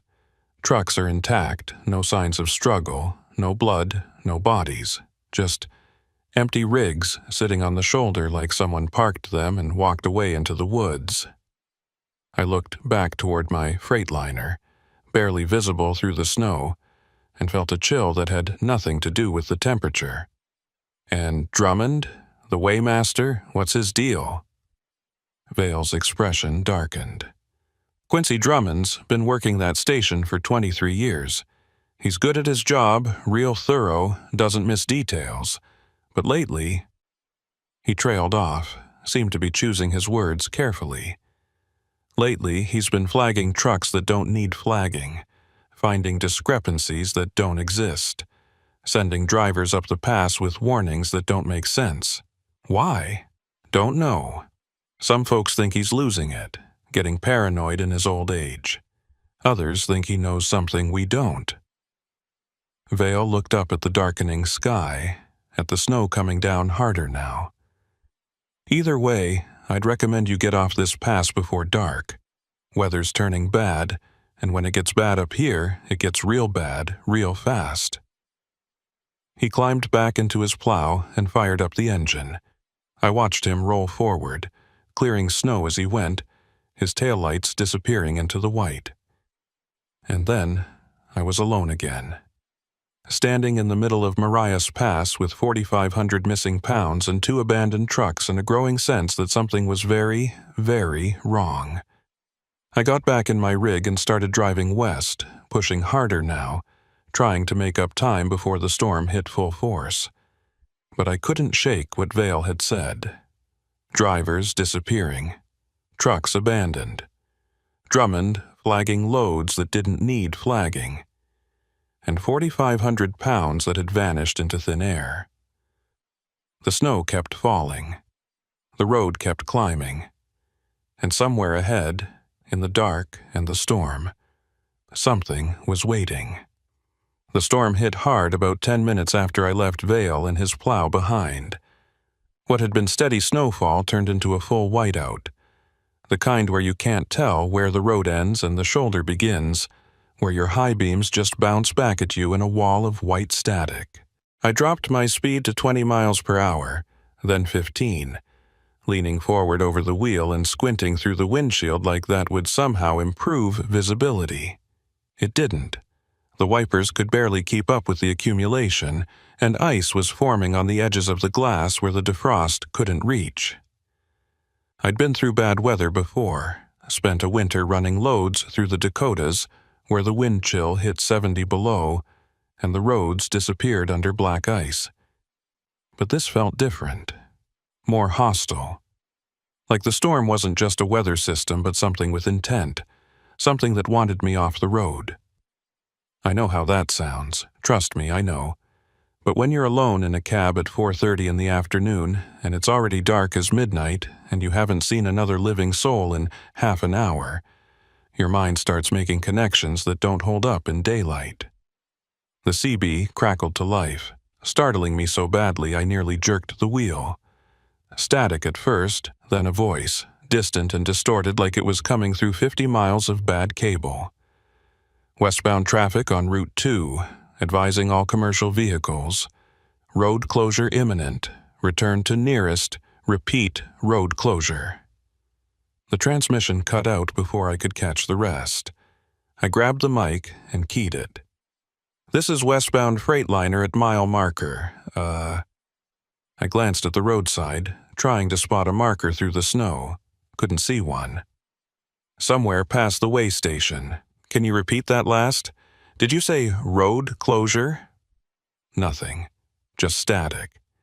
I tried again, cycling through all the standard channels. 19, 9, 17. Dead air on every single one.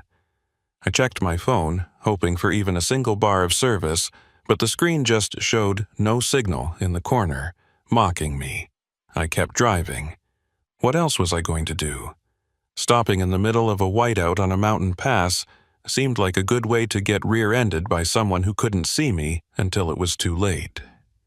At least if I kept moving, I'd eventually reach Columbia Falls, or a town, or somewhere with lights and people and a working phone.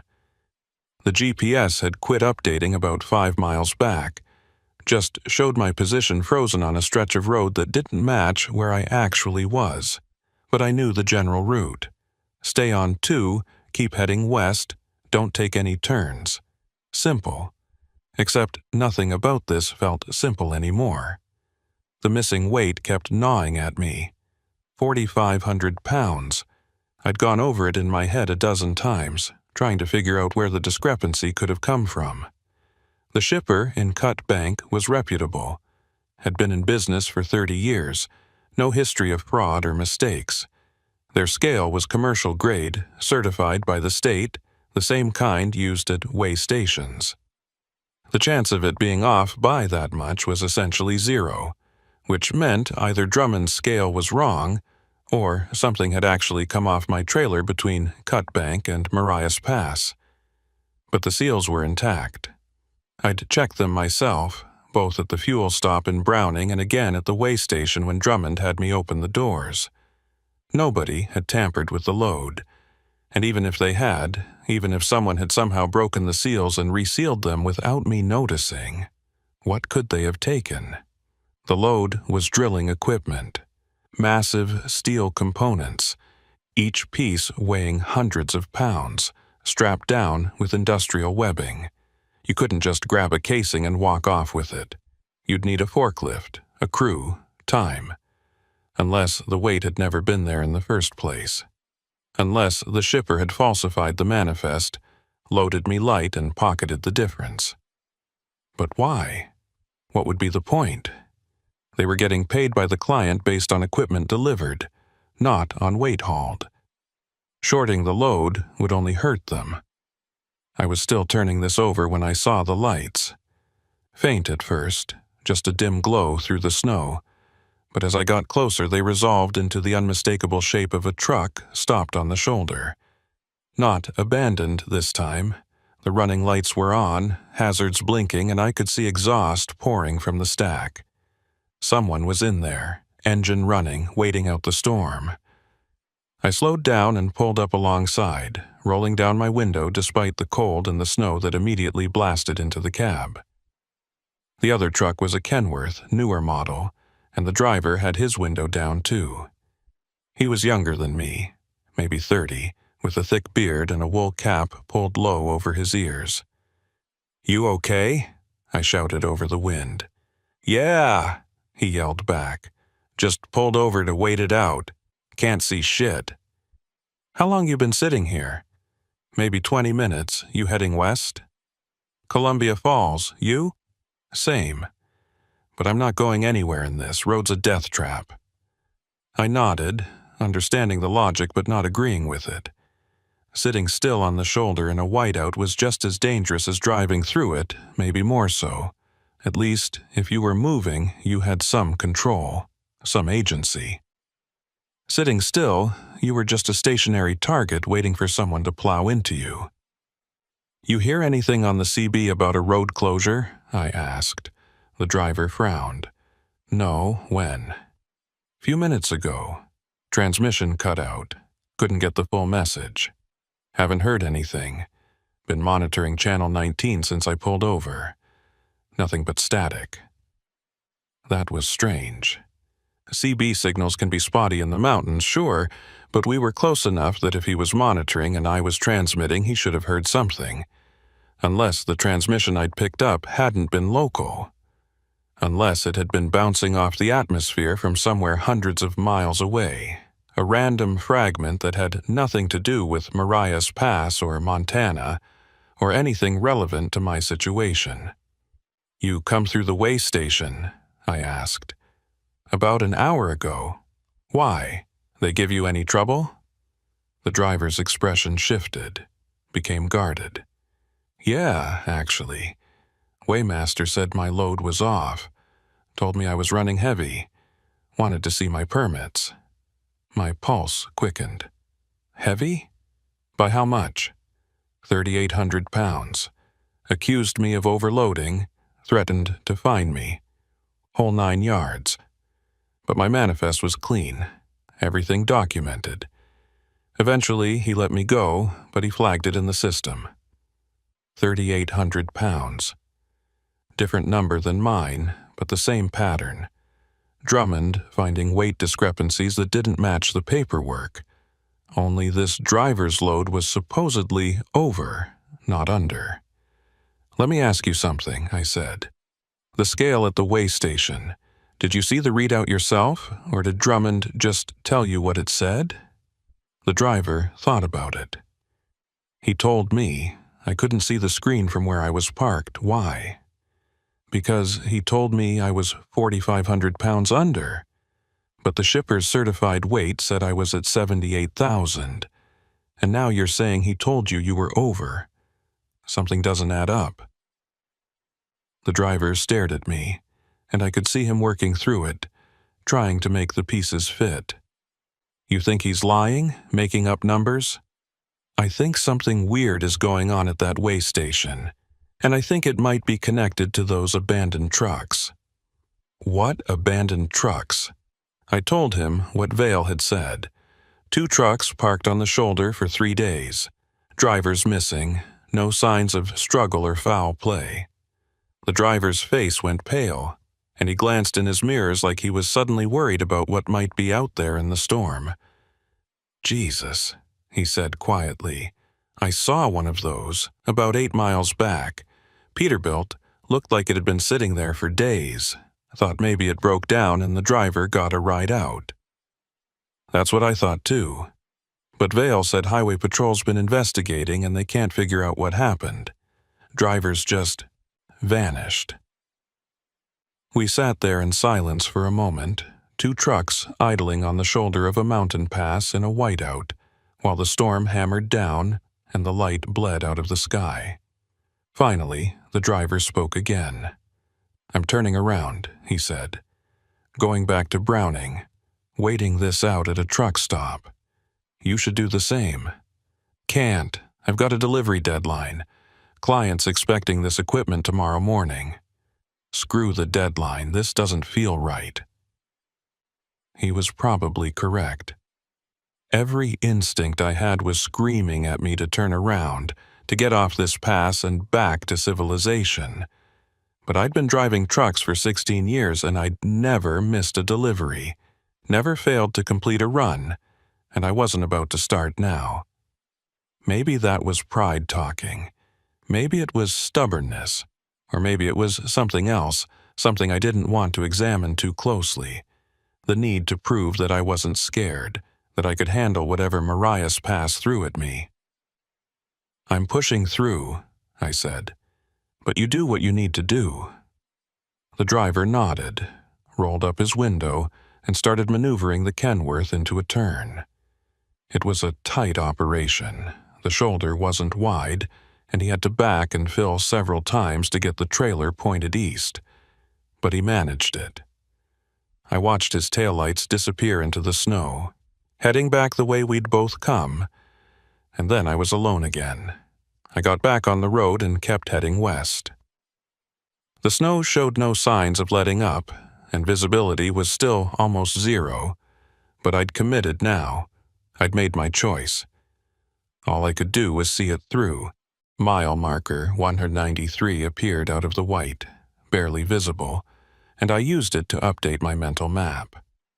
That put me roughly 15 miles from the summit and maybe 30 from Columbia Falls.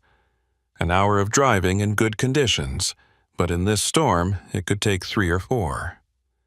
I settled in for the long haul, focusing on the white line at the edge of the road, using it as a guide to keep me from drifting into the oncoming lane or off the shoulder.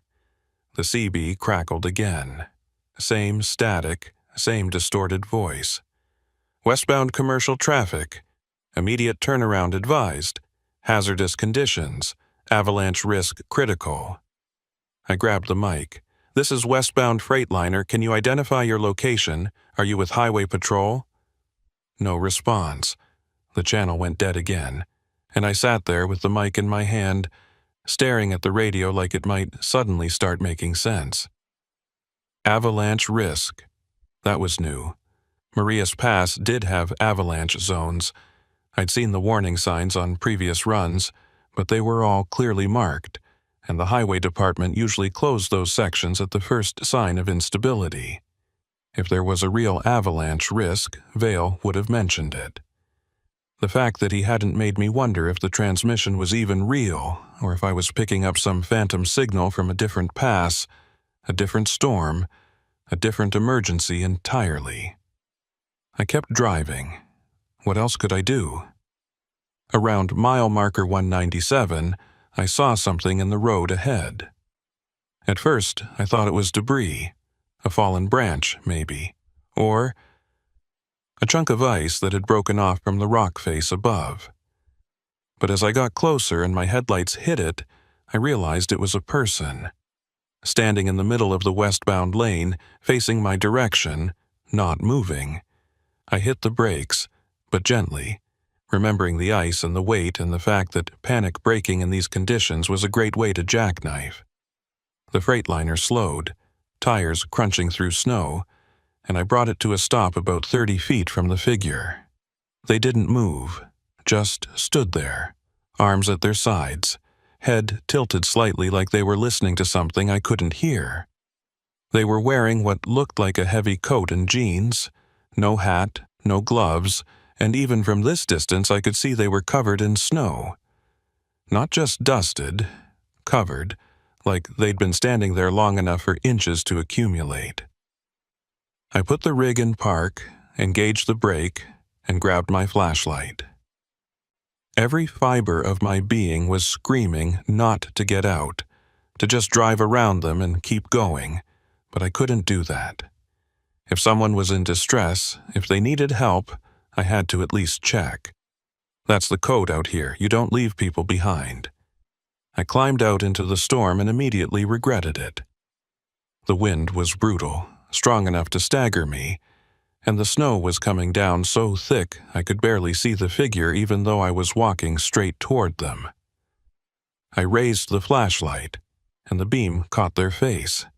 It was a woman, older, maybe 50, with gray hair plastered to her skull and ice forming in her eyebrows.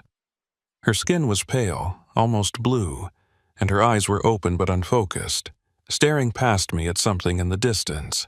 She wasn't blinking, wasn't shivering, wasn't showing any signs of life except for the fact that she was standing upright. "Ma'am," I called out, raising my voice over the wind. "Are you okay? Do you need help?" No response. I got closer, close enough to touch her, and that's when I saw it. Her lips were moving, not speaking exactly, but forming words, over and over, the same pattern repeating silently. I leaned in, trying to hear, trying to read her lips.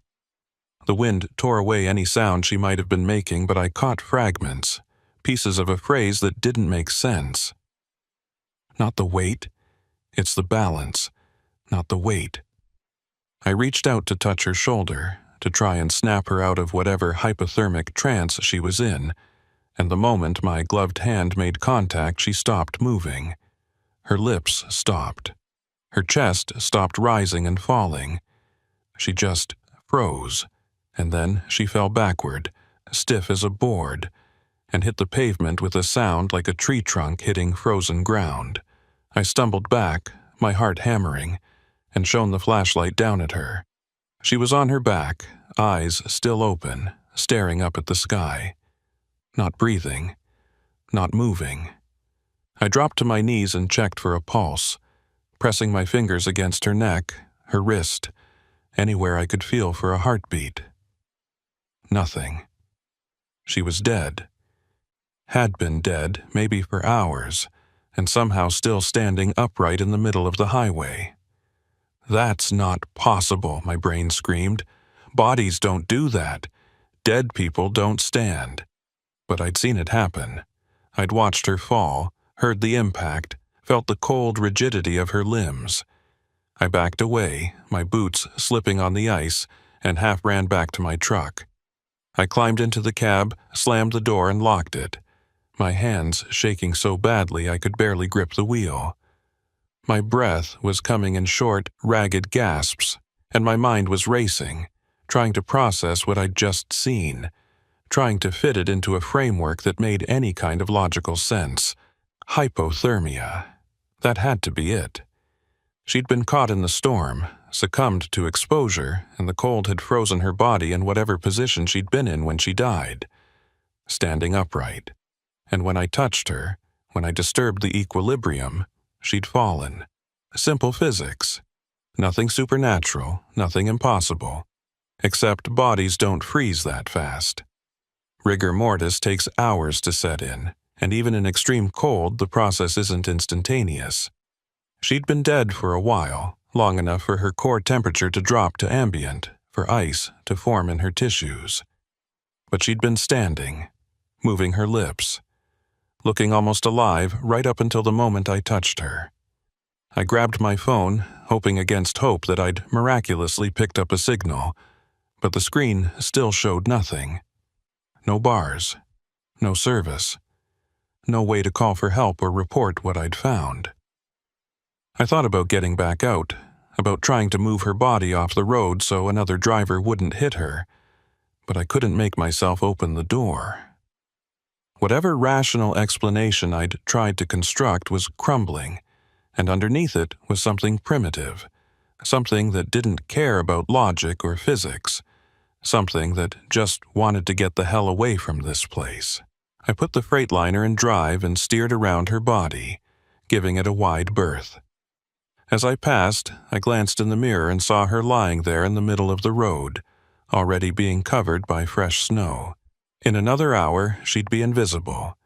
Just another buried obstacle on a mountain pass that was quickly becoming impassable. The road started to climb more steeply.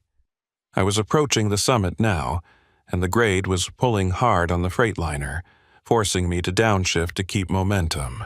The storm was worse up here, if that was even possible. The wind hitting the rig in gusts strong enough to shove me sideways across the lane. I could feel the trailer swaying behind me, the weight shifting, and for the first time since leaving Cutbank, I started to worry that I might not make it through. That's when the headlights appeared in my mirror, high and bright, coming up fast from behind, too fast for the conditions. Another truck, running without caution, closing the distance between us at a rate that made my stomach drop. I eased off the throttle, giving them room to pass, but they didn't pass. They just stayed there, maybe 20 feet off my bumper, matching my speed exactly. I tapped the brakes, flashing my lights to signal them to back off. They didn't. If anything, they got closer. 15 feet now, 10. Close enough that I could see the grill in my mirror, a massive chrome face like something out of a nightmare, reflecting my taillights back at me. I keyed the CB. Vehicle behind me.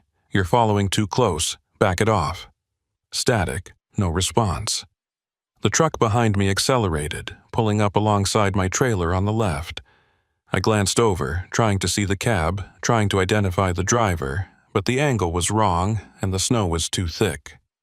All I could see was the side of the trailer, a white box with no markings, no company logo, no dot numbers.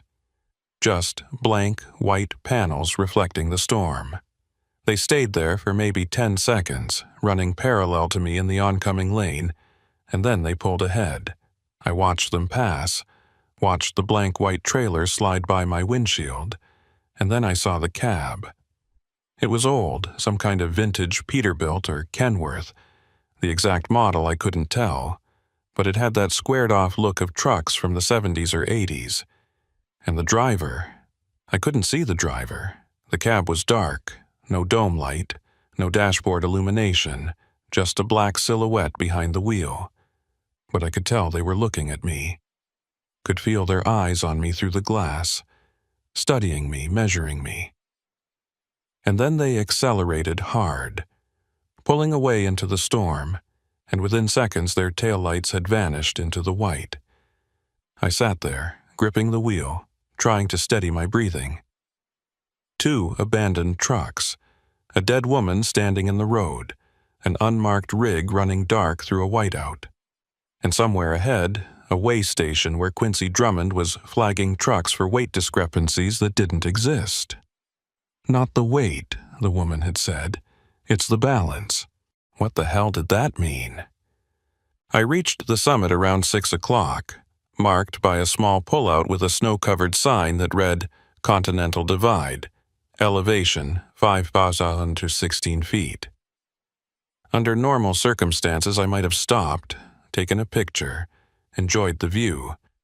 But there was no view tonight, just white and dark and wind, and I sure as hell wasn't stopping for anything that wasn't an emergency. The descent on the western side was gentler than the climb, but no less treacherous. The road curved through dense forest and the trees blocked some of the wind but made the visibility even worse. I kept it in low gear, letting the engine brake do most of the work, tapping the pedal only when I needed to shave off a few extra miles per hour. My hands ached from gripping the wheel, and my neck was stiff from leaning forward, straining to see through the windshield. Around mile marker 187, I saw lights ahead. Not headlights, stationary lights, yellow and warm, cutting through the snow. A building. Civilization. I felt a wave of relief so strong it almost made me dizzy. As I got closer, I realized it was a truck stop. Small one, maybe 4 or 5 pumps, a squat building that looked like it served as both a convenience store and a diner. 3 other semis were parked in the lot, covered in snow but clearly occupied. I could see light in the cabs, exhaust from the stacks. I pulled in, found a spot near the edge of the lot, and killed the engine. For a long moment I just sat there, letting the silence wash over me. No wind, no road noise, just the tick of the cooling engine and my own breathing. I was exhausted, wrung out, every muscle in my body tight with tension. But I'd made it. I was off the pass, I was safe, and I could wait out the storm here before pushing the last 20 miles to Columbia Falls. I grabbed my jacket and walked across the lot to the building. The door chimed as I pushed through, and warm air hit me like a gift. Inside was exactly what I'd expected. Rows of snacks and drinks, a coffee station in the corner, a few tables near the windows where drivers could sit and eat. Behind the counter was a clerk, a middle-aged woman with tired eyes and a name tag that said Paulette. "Rough night," she said. Not quite a question. You could say that. I walked to the coffee station and poured myself a cup. Black, hot enough to burn. "You been here long?" "Since 2. Supposed to get off at 10, but I doubt my relief is going to make it through that mess." She gestured toward the windows where the snow was still coming down hard. "You come over the pass?" "Yeah, just barely." "Lucky. Highway Patrol closed it about 20 minutes ago. Eastbound and westbound. Nobody's getting through until the plows clear it." I felt a chill that had nothing to do with the temperature. "Closed? Why?" "Avalanche warning, and a couple of accidents. They're saying it might be closed through tomorrow." She paused. "You didn't hear the CB warnings?" "I heard something, but the transmission kept cutting out.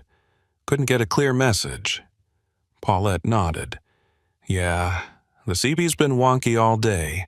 Atmospheric conditions or something. You're lucky you made it through when you did." I sipped my coffee, trying to process this. If the pass had been closed 20 minutes ago, that meant I'd been one of the last trucks to make it over. Maybe the last. The unmarked white rig had passed me near the summit. Had they made it through too, or had they turned around? "You see any other trucks come through in the last half hour?" I asked. Paulette thought about it. "No, you're the first one since the closure. Why?" "Just curious. I saw another rig on the pass, thought they might have ended up here too." She shrugged. "Could be parked at one of the other stops. There's a couple more between here and Columbia Falls." I nodded, finished my coffee, and bought a sandwich and a bottle of water. As I was paying, Paulette looked at me with an expression I couldn't quite read. "You hauling for Bridger Drilling?" she asked. I blinked. "Yeah, how'd you know?" "Saw your trailer when you pulled in. They've been running a lot of equipment through here lately. Big project up near Columbia Falls, I guess." "You know anything about their loads? Ever hear about weight issues?" Her expression shifted, became guarded. "What kind of weight issues?" "Discrepancies. Trucks coming through the weigh station with manifests that don't match what the scale says." Paulette was quiet for a moment, and I got the sense she was deciding whether to tell me something. Finally, she leaned in closer and lowered her voice. "There's been talk. Drivers saying their weights are off, getting flagged by that weighmaster at Marias. Some of them swear the loads were right, that something happened on the pass. Others think the station's got faulty equipment." "What do you think?" "I think," she said carefully, "that Quincy Drummond's been working that station for a long time, and he's never had a problem before. So, if he's suddenly finding discrepancies in half the trucks that come through, either something's wrong with his equipment or something's wrong with the trucks. Or something's wrong with the pass itself." Paulette stared at me, and for just a second I saw something in her eyes. Fear, maybe, or recognition. Like I'd said something she'd been thinking but hadn't wanted to admit. "You saw something out there," she said quietly. "Didn't you?" I hesitated, not sure how much to say, but the need to tell someone, to share the weight of what I'd experienced, was overwhelming. "I saw a woman standing in the middle of the road. Dead, but standing, and when I touched her, she fell." Paulette's face went pale. "Jesus, where?" "Mile marker 197, maybe 198, near the summit." She grabbed a phone from under the counter and dialed. I listened as she reported what I'd told her to what sounded like Highway Patrol, giving them the location, describing the situation. When she hung up, she looked shaken. "They're sending someone to check it out once the storm clears," she said.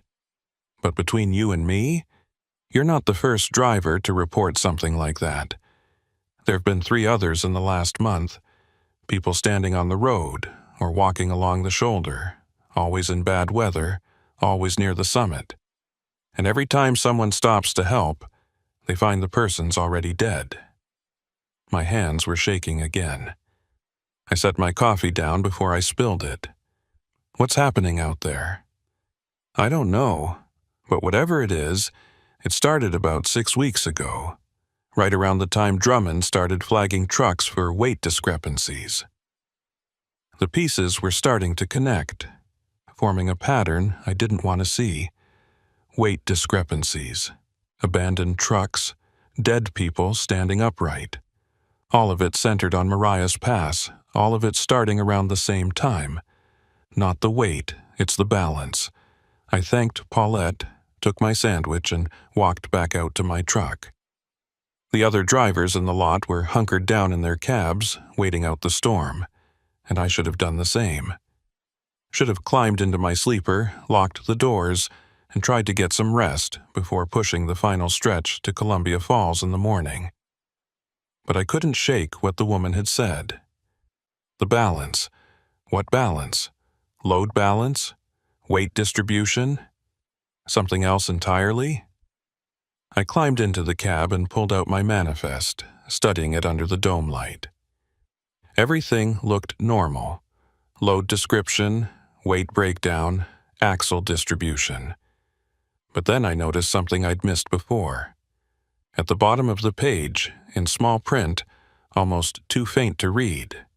Special handling required. See attached documentation. I flipped through the pages, looking for the attachment. There wasn't one. Just the manifest, the bill of lading, and the shipper's weight certificate. No special documentation, no handling instructions. Nothing. I grabbed my phone and tried calling the shipping coordinator again, hoping that maybe, just maybe, I'd picked up enough signal at the truck stop to get through. The call connected, rang twice, and someone answered. "This is Burl Tatham," I said, relief flooding through me at finally getting to say my own name out loud, at finally connecting with someone who might have answers. "I'm hauling load BDG 4721 to Columbia Falls, and I've got a question about Mr. Tatham." The voice on the other end was cold, clipped. "Where are you right now?" "Truck stop on Route 2, about 20 miles east of Columbia Falls. I came through Mariah's Pass and you need to turn around immediately." I blinked. "What?" "Turn around and return the load to Cut Bank. Do not, under any circumstances, continue west." "I don't understand. The delivery's scheduled for tomorrow morning. The client's expecting, the delivery has been canceled. Return the load to origin. You'll be compensated for your time, but you need to turn around now." "I can't turn around. Highway Patrol closed the pass. I'm stuck here until—" The line went dead. I pulled the phone away from my ear and stared at it, my heart pounding. The call had disconnected, and when I tried to dial back, I got nothing. No signal. Like whatever brief window I'd had to make contact had slammed shut. I sat there in the dark cab, the manifest in my lap, my mind racing. The delivery was canceled, but nobody had told me until just now, and even then, only because I'd managed to get a call through. If I hadn't called, if I'd just kept driving to Columbia Falls, what would have happened? Would the client have turned me away? Would someone have been there to receive the load? Or would I have shown up at an empty lot with 73,000 pounds of drilling equipment and no one to deliver it to? And why had they told me to turn around immediately? What was so urgent about getting this load back to Cut Bank? I thought about the weight discrepancy. 4,500 pounds missing according to Drummond's scale. But the shipper's scale in Cut Bank said the load was complete, which meant either something had come off the trailer, which was impossible given the intact seals, or it had never been loaded in the first place. Or the weight hadn't changed at all. The balance had. I climbed out of the cab and walked around to the rear of the trailer. The doors were still sealed. Same metal clip I'd inspected at the weigh station. Same serial number. I pulled the bolt cutters from my toolbox and cut it off, then swung the doors open. The load looked identical to how it had looked every other time I'd checked it. Steel casings, pipe sections, hydraulic components. But as I climbed up into the trailer and walked between the pallets, I started to notice something. The spacing was off. Not by much. Maybe 6 inches, maybe less, but enough that the weight distribution had shifted. The heavy components that should have been centered over the rear axles were now sitting slightly forward, putting more pressure on the drive axles and less on the trailer suspension. Someone had moved the load. Not removed anything, just repositioned it. Carefully, deliberately, just enough to throw off the balance without being immediately obvious. But why? I was still standing in the trailer trying to make sense of it when I heard the engine. Loud, unmistakable, coming from the direction of the highway. I jumped down and looked toward the road, and that's when I saw it. The white truck. The unmarked one from the pass. Rolling slowly into the truck stop lot, headlights off, moving like a ghost through the storm.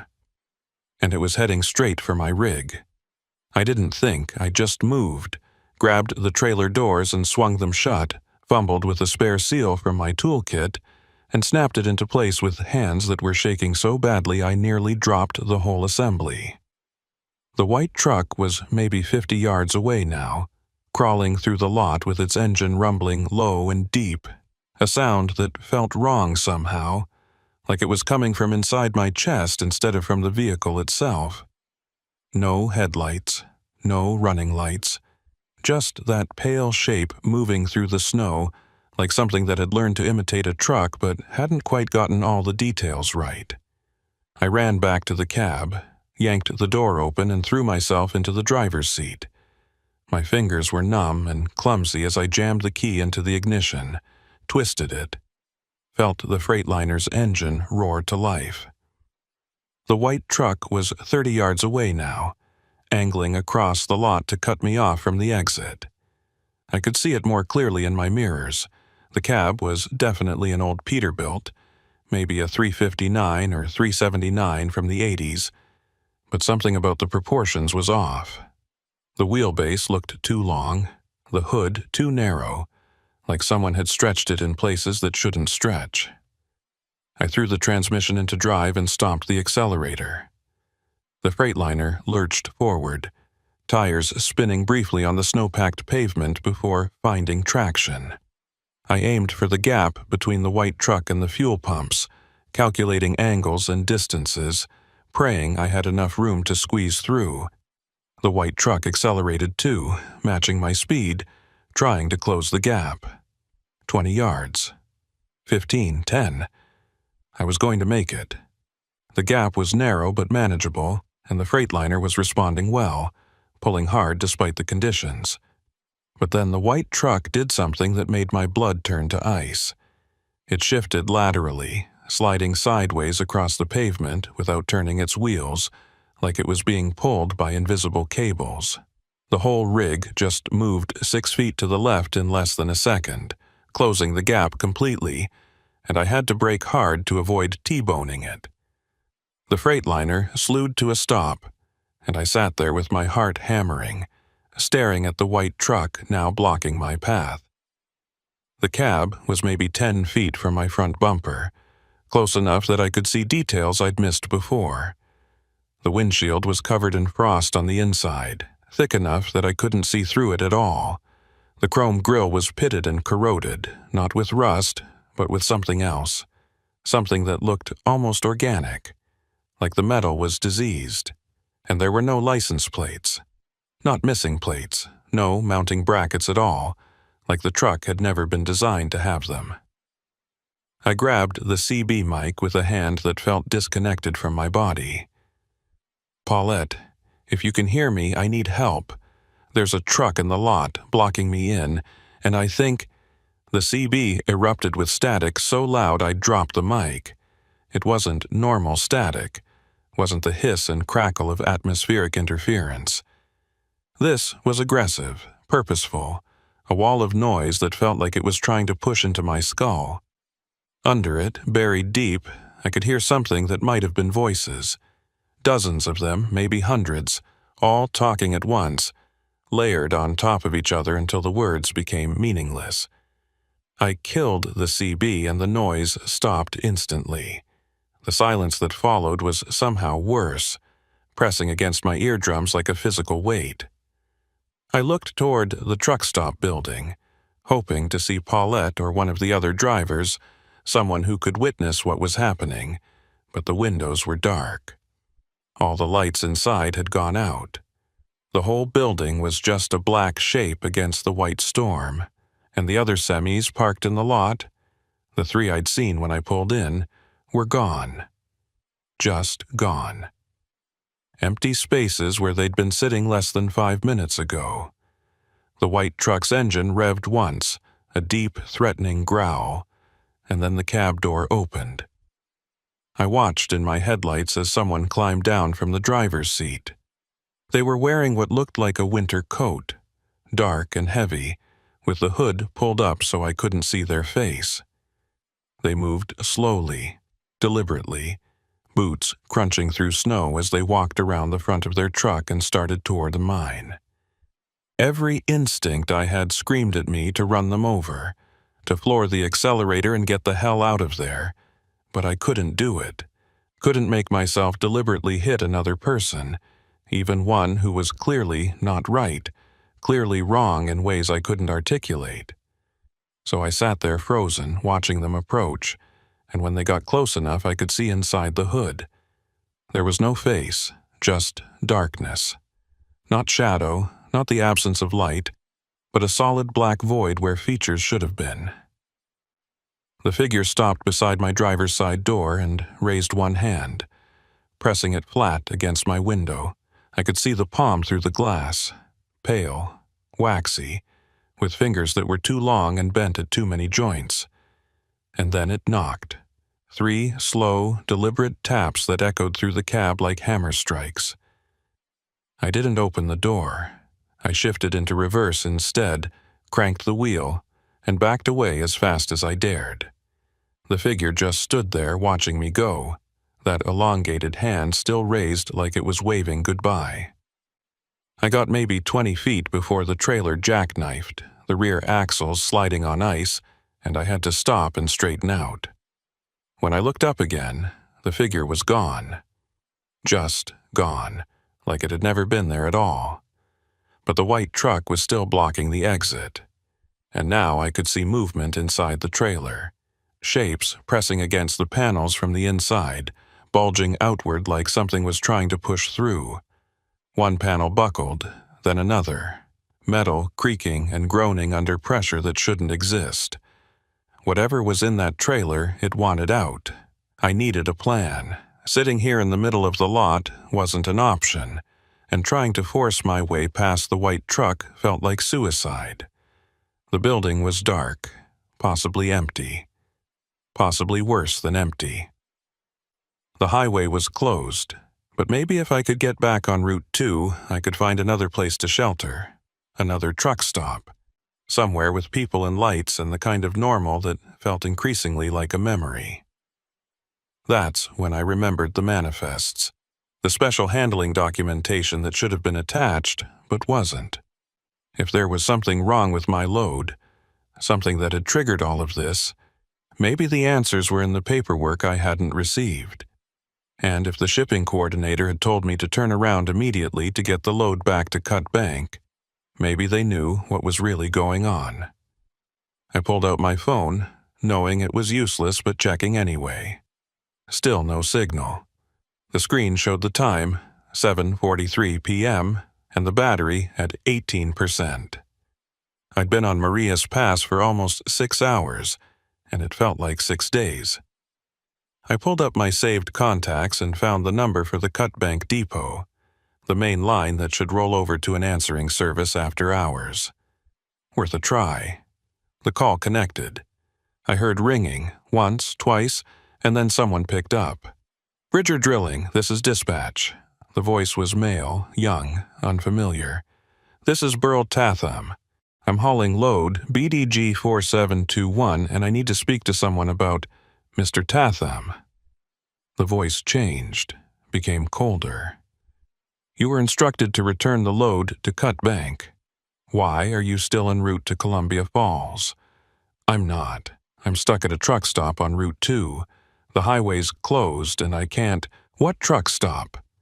I looked around, trying to spot a sign, a name, anything. "I don't know. It's about 20 miles east of Columbia Falls, right off Route 2. There's a convenience store and there are no truck stops on that section of Route 2. I felt the words hit like a physical blow. "What? No, I'm sitting here right now. I talked to the clerk, bought coffee, there are other trucks. Mr. Tatham, listen to me very carefully. You need to get back on the highway and drive east. Do not stop. Do not investigate anything you see. Do not respond to anyone who tries to flag you down. Get back to the way station and stay there until someone comes for you. Do you understand?" "No, I don't understand. What the hell is going on? What's in my trailer?" Silence. Then, "You're not hauling drilling equipment. You never were. The load you picked up in Cut Bank is a counterweight. It's designed to balance something else, something that should never have been transported over Marias Pass. And now that the balance has shifted, the line went dead. Not disconnected, not dropped. Dead, like someone had cut the phone line with scissors. I tried calling back, but the phone just showed "call failed" over and over, and then the battery dropped to 5% and the screen went dark. I sat there in the cab, trying to process what I'd just heard. Counterweight, balance. The woman's words echoed in my mind. Not the weight, it's the balance. I was hauling a counterweight for something else, something that should never have been on the pass. But where was that something else? In my trailer? In someone else's trailer? Had it been loaded without my knowledge, hidden among the drilling equipment, and when someone shifted the weight, when they changed the balance, it had, what? Escaped? Activated? Become something it shouldn't be? The white truck's horn blared, a long, sustained blast that rattled my windows and made my teeth ache. The trailer panels were bulging more severely now, some of them actually splitting, metal tearing with sounds like screams. And through the gaps I could see movement, something writhing, something that looked like it was made of too many parts assembled wrong. I had to get out of here, had to get back to the way station like the dispatcher said, had to find Drummond and make him explain what he'd known when he flagged my load. Because he'd known. He'd seen the weight discrepancy, and instead of just writing me a ticket or sending me back, he'd documented it and let me continue. He'd known something was wrong, and he'd let me drive straight into it anyway. I put the Freightliner in drive and aimed for the gap between the building and the fuel pumps, the narrow service road that had to connect back to Route 2 somewhere. The white truck started moving again, trying to cut me off. But this time I didn't hesitate. I floored it, felt the rig surge forward, and hit the gap at 20 miles per hour. The mirrors clipped the pump housing on one side and scraped along the building on the other, tearing loose with sounds of breaking plastic and glass. But I kept going. The trailer followed, fishtailing slightly but staying in line, and then I was through, bouncing over a curb and onto a narrow access road that did indeed lead back to the highway. I didn't look back, didn't check if the white truck was following, just kept my eyes forward, found Route 2 and turned east, heading back toward the pass, back toward the way station, back toward whatever answers Quincy Drummond might have. The storm had intensified impossibly. Snow was coming down so thick I could barely see the hood of my own truck, and the wind was hitting in gusts that shoved the freightliner around like a toy. I dropped to 15 miles per hour, then 10, crawling through the whiteout with my hazard lights flashing and my heart in my throat. The road markers were completely buried, and the white lines had vanished under 6 inches of accumulation. I was navigating purely by feel, staying in what I hoped was the center of the lane and praying I didn't drift into a ditch or off a cliff.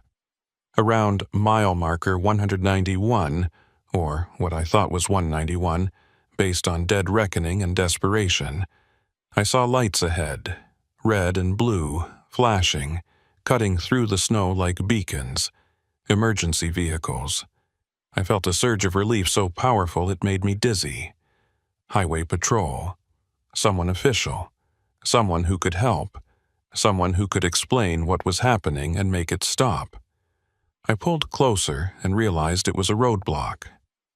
2 patrol vehicles parked nose to nose across both lanes, completely blocking the highway. Behind them, I could see the bulk of a large truck, one of those portable command centers the police use for major incidents. Figures in heavy coats and reflective vests were moving around, setting up flares, positioning traffic cones. I rolled to a stop about 30 feet back and waited. A trooper approached, flashlight in hand, and I rolled down my window. The wind nearly tore it from my grip, and snow blasted into the cab with a fury that felt personal. "Road's closed," the trooper shouted over the wind. "You need to turn around." "I can't," I shouted back. "I need to get to the way station. The dispatcher told me to—" "The way station's 40 miles behind you, and the road between here and there is impassable. We've got multiple vehicles stranded, possible avalanche activity, and 0 visibility. You need to turn around now and find shelter." "Where?"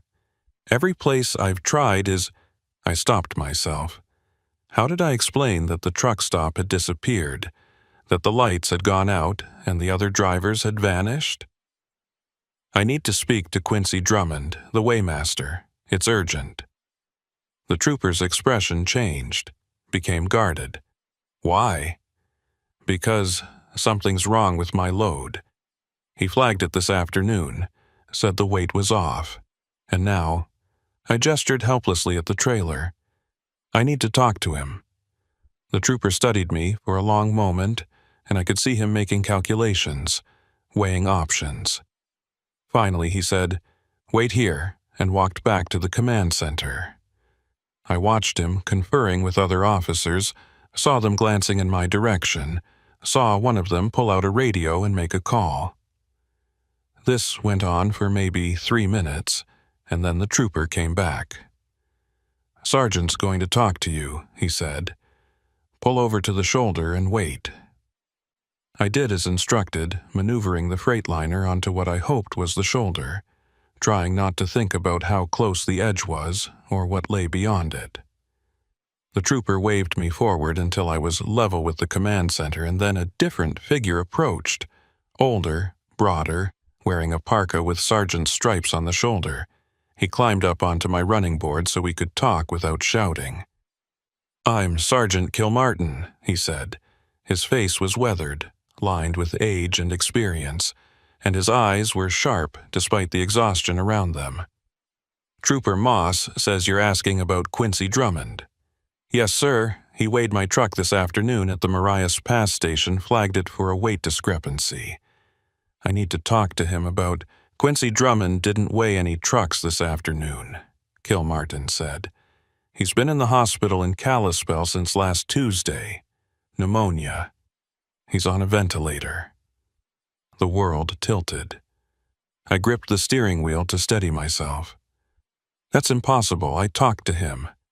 He inspected my load, checked my seals, gave me a weight receipt. His name was on the uniform, Q. Drummond, weighmaster. Kilmartin's expression went very still. "You talked to someone at the weigh station this afternoon?" "Yes, around 3:30, maybe 4 o'clock. "What did he look like?" I described him as best I could. Mid-50s, broad shoulders, the weathered face and careful movements of a career DOT employee. Kilmartin listened without interrupting, and when I finished, he pulled out his phone and showed me a photograph. This him? It was Drummond. Exactly as I'd seen him, down to the way his uniform fit and the expression in his eyes. Yes, that's him. Kilmartin put the phone away. His jaw was tight, and when he spoke, his voice was carefully controlled. Quincy Drummond has been in the ICU for 6 days. He's been unconscious the entire time. There's no way you talk to him this afternoon. I felt like the ground was dropping away beneath me. Then, who did I talk to? That's what I'm trying to figure out. Kilmartin pulled a notebook from his pocket and flipped it open. The way station has been closed since last Tuesday, when Drummond collapsed on duty. We've had it locked down, no one in or out except our investigators. But you're the 4th driver in the last week to report stopping there and being weighed by someone claiming to be Drummond. 4th? Yeah? And all 4 of you were flagged for weight discrepancies. All 4 were told your loads didn't match your manifests. He looked at me hard. 3 of those drivers are missing. Their trucks were found abandoned on the pass. No signs of struggle, no indication of where they went. You're the first one we've actually been able to locate and talk to. The abandoned trucks, the missing drivers, it was all connected, all part of the same pattern. Someone, or something, was using the way station, using Drummond's identity to flag certain trucks. But why? What was the purpose? What about the loads? I asked. The trucks that were abandoned, were their loads intact? Kilmartin hesitated. That's the strange part. 2 of them had empty trailers, completely empty, like they'd been offloaded somewhere between the way station and where we found them. But the seals were intact, the doors were locked, and there was no sign of any cargo ever having been in there. Empty trailers, intact seals, just like mine would have been if someone had removed the counterweight I was supposedly hauling. I thought about the shifted load, the way the weight distribution had changed even though nothing had been removed. What if the counterweight hadn't been physical? What if it was something else? Something that didn't show up on a scale but still had mass, still had presence. Sergeant, I said slowly, what if the loads weren't stolen? What if they were never there in the first place? What do you mean? I mean, what if someone's been sending trucks over Mariah's Pass with fake manifests, claiming they're hauling cargo when they're actually hauling something else? Or nothing at all? And what if the way station, the real way station or whatever's operating there now, is the checkpoint, the place where it gets verified? Kilmartin was quiet for a moment. Then, and if the weight doesn't match, if the balance is wrong, something happens to the driver. Not just the driver. Something gets released. Something that was being held in place by the counterweight. I told him about the phone call, about the dispatcher telling me I wasn't hauling drilling equipment, that the load was designed to balance something else. I told him about the white truck at the truck stop, about the panels bulging and tearing, about the figure with no face. Kilmartin listened to all of it, his expression growing darker with every detail. When I finished, he was quiet for a long time, staring out at the storm. Finally, he said, "The truck stop you described, the one 20 miles east of Columbia Falls. That location burned down in 2003. It's been an empty lot for 20 years. I felt the cold seep into my bones, colder than the wind, colder than the snow. That's impossible. I was there. I talked to the clerk. I bought coffee. I believe you, Kilmartin said. I believe you experienced something. But it wasn't a functioning truck stop. Couldn't have been." He paused. "We've had reports of drivers seeing buildings that aren't there, talking to people who don't exist. It always happens during whiteouts, always on this stretch of the pass, and it always precedes a disappearance. The pieces were falling into place now, forming a picture that made a terrible kind of sense. Marias Pass wasn't just a road. It was something else, something that existed in the spaces between points on a map. And certain loads, certain trucks, certain drivers, they triggered something, opened something, let something through that shouldn't be there. The counterweight, I said. It's not balancing cargo. It's balancing the pass itself, keeping something from crossing over. Kilmartin nodded slowly. That's the theory our investigators have been working on. There are old stories about this area, going back to before the highway was built. The Blackfeet called it a thin place. Somewhere the boundary between worlds isn't as solid as it should be. They avoided it when they could, and when they had to cross, they did it with rituals, protections, ways of maintaining the balance. But then we came along and built a highway straight through it, and we didn't know what we were doing. Or maybe we did, and we built it anyway. So what do? You need to get that load back to Cutbank, back to whoever sent it out in the first place. They need to restore the balance before he stopped, looking past me toward the rear of my trailer. His face went pale. I turned to look. The trailer was shaking. Not swaying in the wind, but shaking from the inside, rhythmic and deliberate, like something massive was shifting around. And I could hear sounds now, even over the storm. Deep groaning, metal under stress, and underneath it all something that might have been breathing. "Drive," Kilmartin said quietly. "Drive east, back toward the way station. Don't stop for anything. When you get there, pull onto the scale and wait. Someone will meet you. Who? I don't know, but every driver who's made it this far and followed those instructions has survived. The ones who didn't..." He didn't finish the sentence. He climbed down from my running board and signaled to the other troopers. They started moving the patrol vehicles, clearing a path through the roadblock. I waited until they were positioned, then shifted into drive and rolled forward slowly. As I passed the command center, I saw faces watching from the windows. Officers, investigators, people who'd seen things they couldn't explain and learned to accept it as part of the job. The roadblock fell away behind me, and I was alone again on the pass, heading east, back toward the way station where someone who wasn't Quincy Drummond had weighed my truck and set all of this in motion. The trailer was shaking harder now, violent enough that I could feel it through the cab, and the sounds were getting louder, more insistent. Whatever was in there, it was waking up, getting stronger, testing the boundaries of its containment. I pushed the Freightliner as hard as I dared, fighting through the whiteout, trying to ignore the way my headlights kept catching movement in the trees, shapes that loped alongside the truck on legs that bent wrong. The CB was screaming static again, and under it I could hear those voices, hundreds of them, thousands maybe, all speaking in languages I didn't recognize but somehow understood. They were angry, hungry. They'd been held back for a long time, kept on the other side of a barrier that was weakening with every mile I drove.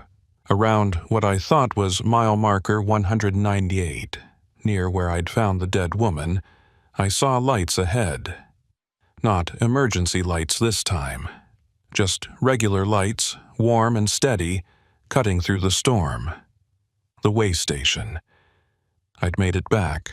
I rolled closer and saw the booth, the scale platform, the inspection bay, all exactly as they'd been this afternoon when I'd stopped here the first time. And standing in the booth, visible through the window, was Quincy Drummond, or something wearing his shape. It turned as I approached, and I could see its face clearly now. The features were right, the weathered skin, the careful eyes, the expression of someone who'd seen it all and wasn't impressed. But there was something underneath. something that showed through in moments when the light hit at the wrong angle. A darkness, an absence. It raised one hand and pointed at the scale platform. The gesture was clear. Pull onto the scale and stop. I did what I was told. Rolled the Freightliner onto the platform, put it in neutral, engaged the parking brake. The trailer was shaking so violently now that the whole rig was rocking on its suspension, and I could hear metal tearing, seals breaking, the sounds of containment failing. Whatever was in there, it was about to get out. The thing wearing Drummond's face walked out of the booth and approached my cab. It moved with perfect human mechanics, nothing obviously wrong, but I could feel the wrongness radiating off it like heat. It stopped beside my door and looked up at me through the window, and for just a second I saw the real Quincy Drummond behind its eyes, trapped, screaming, begging for help that would never come. Then the moment passed, and the thing smiled. It reached up and knocked on my window. 3 slow, deliberate taps. I didn't open the door. I sat there frozen, watching it, waiting for whatever came next. And that's when I saw them coming out of the woods. Dozens of them. Hundreds. The figures I'd glimpsed in the trees, the shapes that had followed me through the storm. They emerged from the darkness like smoke taking form, and they gathered around my truck in a silent circle, watching, waiting. The thing wearing Drummond's face knocked again. 3 more taps, harder this time, demanding. Behind me, in the trailer, something roared. The roar from inside the trailer wasn't animal. It wasn't mechanical either. It was something else entirely, something that existed in the space between sound and vibration, resonating in my bones and teeth and the base of my skull. The Freightliner rocked on its suspension, and I could see stress fractures spreading across the trailer panels like spider webs, metal warping and buckling under pressure that shouldn't be possible. The thing wearing Drummond's face stood beside my door, perfectly still now, no longer knocking, just waiting.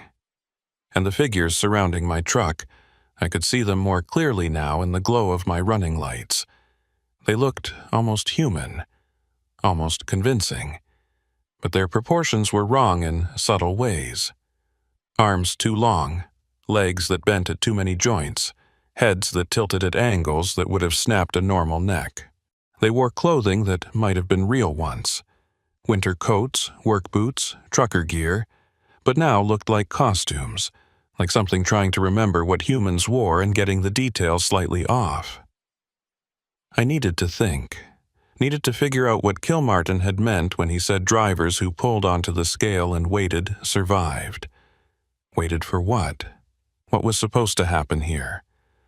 Was someone coming to help me, or was this just a holding pattern? A way to keep me in place while whatever was in my trailer finished breaking free? The scale readout mounted on a pole beside the booth flickered to life, and I watched the numbers climb. 10,000 pounds, 20,000, 40, 60. They kept going, well past the 73,000 Drummond.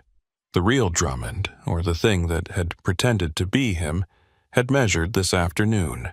80,000, 90, 100. The numbers accelerated, spinning faster, climbing into ranges that made no physical sense for a load that shouldn't weigh more than 78,000 pounds fully loaded. At 150,000 pounds, the display stopped. Then it started counting backward. 149, 148, 147. The numbers dropped steadily, like something was draining out of the trailer, transferring somewhere else. I looked in my mirrors and saw the figures around my truck beginning to move, swaying in unison like grass in wind, their mouths opening and closing in silent synchronization. The trailer shook again, harder this time, and I heard a sound like fabric tearing. One of the panels split completely, a jagged vertical tear that ran from top to bottom, and through the gap I could see nothing, empty space. Not darkness, not shadow, but genuine void, an absence so complete it hurt to look at. The tear widened, spreading like a wound, and more of the panel fell away. The void inside pulsed, expanding and contracting like something breathing, and I realized with mounting horror that the trailer wasn't containing something. It was containing nothing. A pocket of absolute emptiness that should have collapsed on itself but was being held open by the counterweight, by the carefully balanced load that someone had deliberately shifted. And now that the balance was broken, the void was growing. The scale readout hit 0 and kept going, -10,000, -20. The Freightliner lifted slightly off the scale platform, suspension extending as if the truck was becoming lighter, shedding mass it shouldn't be able to shed. I gripped the wheel, feeling vertigo wash over me, the sensation of weight leaving my body like water draining from a tub. The thing wearing Drummond's face turned toward the trailer, and I saw its expression shift. The human mask slipped for just a moment, revealing something underneath that I couldn't properly process. Too many angles, too many surfaces, geometry that didn't follow rules I understood. It raised both hands, palms out, and the figures around my truck did the same. Hundreds of hands raised in perfect unison, and they started to speak. Not English, not any language I recognized, but I understood it anyway, the same way I had understood the voices on the CB. They were chanting, reciting something that felt older than the mountains, older than the road, older than the concept of roads themselves. A formula, a binding. Words that had weight and purpose and the power to hold back what shouldn't be held. The void in my trailer pulsed again, and something emerged from it. Not out exactly, more like through, like it was pushing against a membrane that separated here from somewhere else. I saw an appendage, or what might have been an appendage, something that looked like it was made of condensed static and broken light. It groped blindly, searching, finding the torn panel and pulling. The metal shrieked and peeled away like foil. The scale readout continued dropping. -50,000, -75. The Freightliner was fully airborne now, hovering 6 inches above the platform, and I could feel the weightlessness in my stomach, the disorienting sensation of falling upward. My tools rattled in their compartments. Loose change floated up from the cup holder. The CB mic drifted past my face, cord stretching taut. More of the trailer tore away. The void was clearly visible now, a spherical absence maybe 8 feet across, perfectly smooth, reflecting nothing because there was nothing to reflect. And surrounding it, holding it in place like hands around a fragile egg, were threads of light so faint I could barely see them. The counterweight.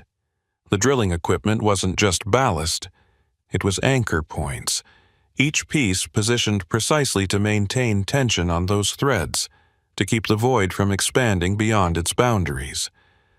But the balance had shifted. The threads were slack on one side, taut on the other, and the void was stretching, elongating, testing its limits. The figures chanting grew louder, more urgent, and I felt the air pressure change. A sudden, crushing weight that drove the Freightliner back down onto the scale platform with enough force to bottom out the suspension. The scale readout flickered, jumped to positive numbers briefly, then dropped back into negatives. Whatever they were doing, it wasn't working. Or it wasn't working fast enough. I needed to do something. Couldn't just sit here watching reality tear apart in my trailer while entities wearing human faces tried to patch it back together. Kill Martin had said to wait, that someone would meet me, but I'd been here for, I checked the clock on the dash, 18 minutes. 18 minutes of watching the void grow. Watching my truck defy physics. Watching the storm outside intensify to levels that made the earlier whiteout look tame by comparison. Then I remembered something the dispatcher had said during that brief phone call before the line went dead. The load you picked up in Cut Bank is a counterweight. It's designed to balance something else. Designed. Not accidentally balanced, not coincidentally positioned. Someone had engineered this, had calculated the exact weight and placement needed to contain the void, and that meant someone knew how to fix it. I grabbed my phone. Battery at 2%, no signal, and pulled up my photos. I'd taken pictures of the manifest back at the weigh station, when I'd first noticed the weight discrepancy, thinking I might need documentation. I scrolled through them frantically, looking for anything that might help, any clue buried in the paperwork. There, at the bottom of the shipper's weight certificate, below the official stamps and signature, was a handwritten note in pencil, almost too faint to read. Restore protocol. Reverse load sequence. Maintain 12 degrees offset. Verify anchor tension before release. Reverse load sequence. The drilling equipment had been loaded in a specific order, and I'd need to reverse it. But how? I couldn't exactly hop out and start rearranging 45 tons of steel while reality collapsed behind me. Unless the void pulsed again, and this time something came through completely. An arm, or the concept of an arm, made of that same static light material, reaching out of the void and grabbing one of the threads. It pulled, and the thread snapped with a sound like a piano wire breaking. The void expanded 6 inches. The figure's chanting became frantic.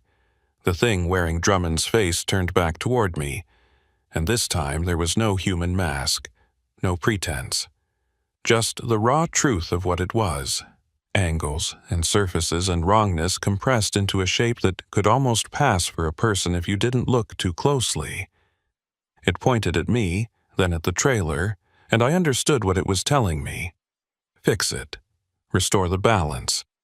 Or everything within 100 miles would be pulled into that void, consumed by the nothing, erased from existence so completely that even the memory of it would vanish. I couldn't reverse the load sequence from the cab, but I could shift the weight. The Freightliner had air suspension, computer-controlled, designed to adjust pressure in individual airbags to level the load. If I could access the suspension controls, maybe I could redistribute the weight, restore some of the original balance even if I couldn't fix it completely. I popped the panel under the dash that housed the suspension computer. Wires and circuit boards, color-coded and labeled, accessible for roadside repairs. I'd worked on this system before, knew the basics, could manually override the auto-leveling to adjust individual corners. I started pulling connectors, swapping them, watching the dashboard indicators flicker as the suspension responded. The Freightliner tilted, the front end rising as I increased pressure in the forward airbags and decreased it in the rear. The trailer followed, angling upward, and I heard the load shifting inside. Steel casings sliding, pipe sections rolling, the entire mass of the counterweight moving backward. The void pulsed, contracted slightly, and one of the broken threads reconnected with a flash of light. I kept adjusting, trial and error, making changes and watching for results, trying to visualize how the weight distribution would affect the tension on those threads. Another thread reconnected, then another. The void was shrinking, pulling back into itself, retreating from the tears it had created in the trailer panels. But I'd made a mistake. I'd shifted too much weight too fast, and now the rear axles were overloaded, sinking under pressure they weren't designed to handle. I heard the steel groan, felt the whole rig shudder as something in the suspension gave way. The trailer dropped 6 inches on the passenger side, jackknifing slightly, and the sudden shift sent the load sliding in the wrong direction. The threads snapped all at once, dozens of them breaking simultaneously, and the void exploded outward. It doubled in size, tripled, filling the entire trailer in seconds, and starting to eat through the remaining panels. The Freightliner was lifted off the scale again, spinning slowly, and through the windows I could see the figures being pulled toward the void, their bodies stretching and distorting as they were drawn into the nothing. The thing that had been Drummond grabbed my door handle and wrenched it open. Metal screamed, and the door tore completely off its hinges, flying away into the storm. Wind and snow blasted into the cab, and the temperature dropped so fast I could see my breath crystallizing in the air. The thing reached for me, its hand, if it was a hand, closing around my jacket and pulling me toward the door. I grabbed the steering wheel with both hands and held on, my fingers going numb, my arms screaming with the effort. The thing pulled harder, and I felt the jacket starting to tear, fabric giving way thread by thread. It was going to pull me out, going to feed me to the void, and there was nothing I could do to stop it. Then I heard an engine, loud, powerful, getting closer fast. I twisted around as much as I could and saw headlights approaching from the east, high and bright, cutting through the storm. A snowplow, Vale's snowplow, with the blade raised and the engine roaring, running straight toward the way station at a speed that was absolutely insane for the conditions. The plow hit the thing holding me at 40 miles per hour, and the impact broke its grip instantly. I fell back into the cab, gasping, as the thing was thrown clear, its body, if it had a body, crumpling against the scale booth. The plow kept going, sliding sideways, and Vale aimed it straight at my trailer, at the void. He hit it blade first, and the sound was indescribable.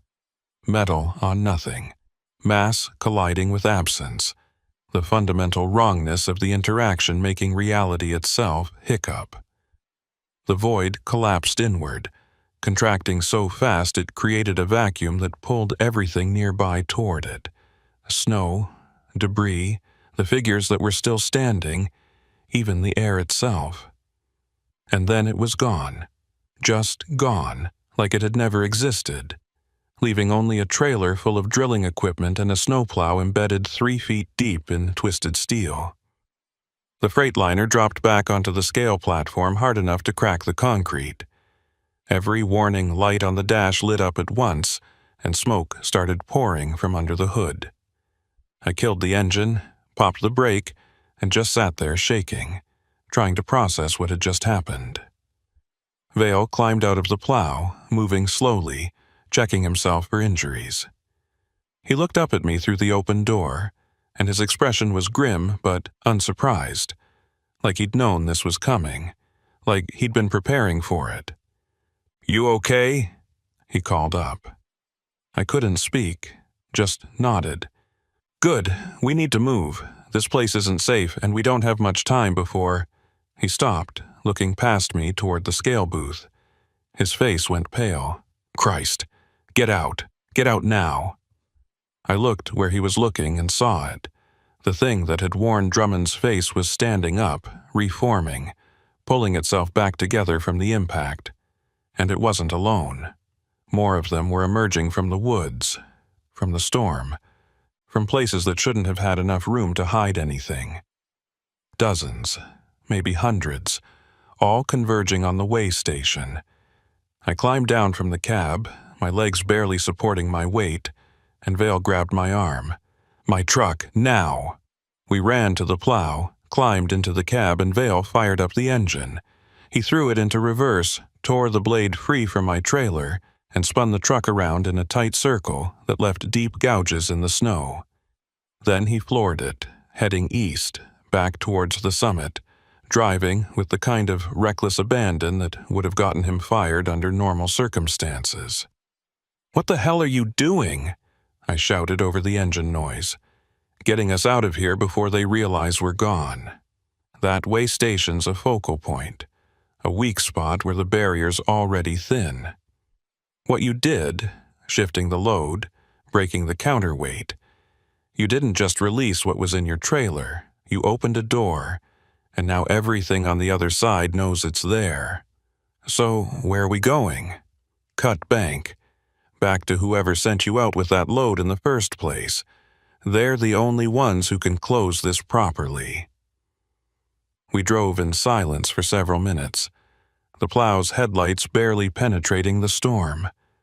Behind us, through the rear window, I could see lights, Not normal lights, but the cold blue glow of the figures, dozens of them following us, keeping pace despite the plow's speed.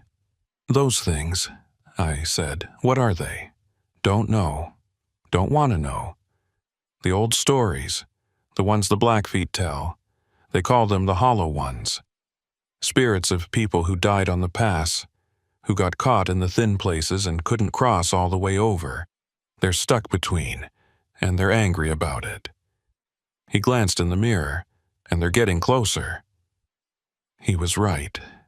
The lights were maybe 50 yards back now, and closing. I could see shapes in the snow, running alongside the plow with inhuman speed, their forms flickering and shifting like they couldn't quite hold together in this reality. Vale pushed the plow harder, coaxing more speed out of an engine that was already screaming in protest. We crested a rise and started down the other side, and that's when I saw them ahead of us too. More lights. More figures. They were surrounding us, cutting off our escape route, herding us toward what? What did they want? "Hold on," Vale said, and cranked the wheel hard right. The plow left the road entirely, plunging into deep snow, bouncing over hidden rocks and fallen trees. We were heading straight for the forest, for terrain that no vehicle this size should be able to navigate. But Vale didn't slow down. He just kept driving, using the blade like a battering ram, smashing through obstacles that would have stopped us cold under normal circumstances. Behind us, the figures poured onto the road, congregating where we'd turned off, but they didn't follow into the forest. They just stood there, watching, and I got the sense that they couldn't follow, that there were rules, boundaries they couldn't cross, and we'd just found one.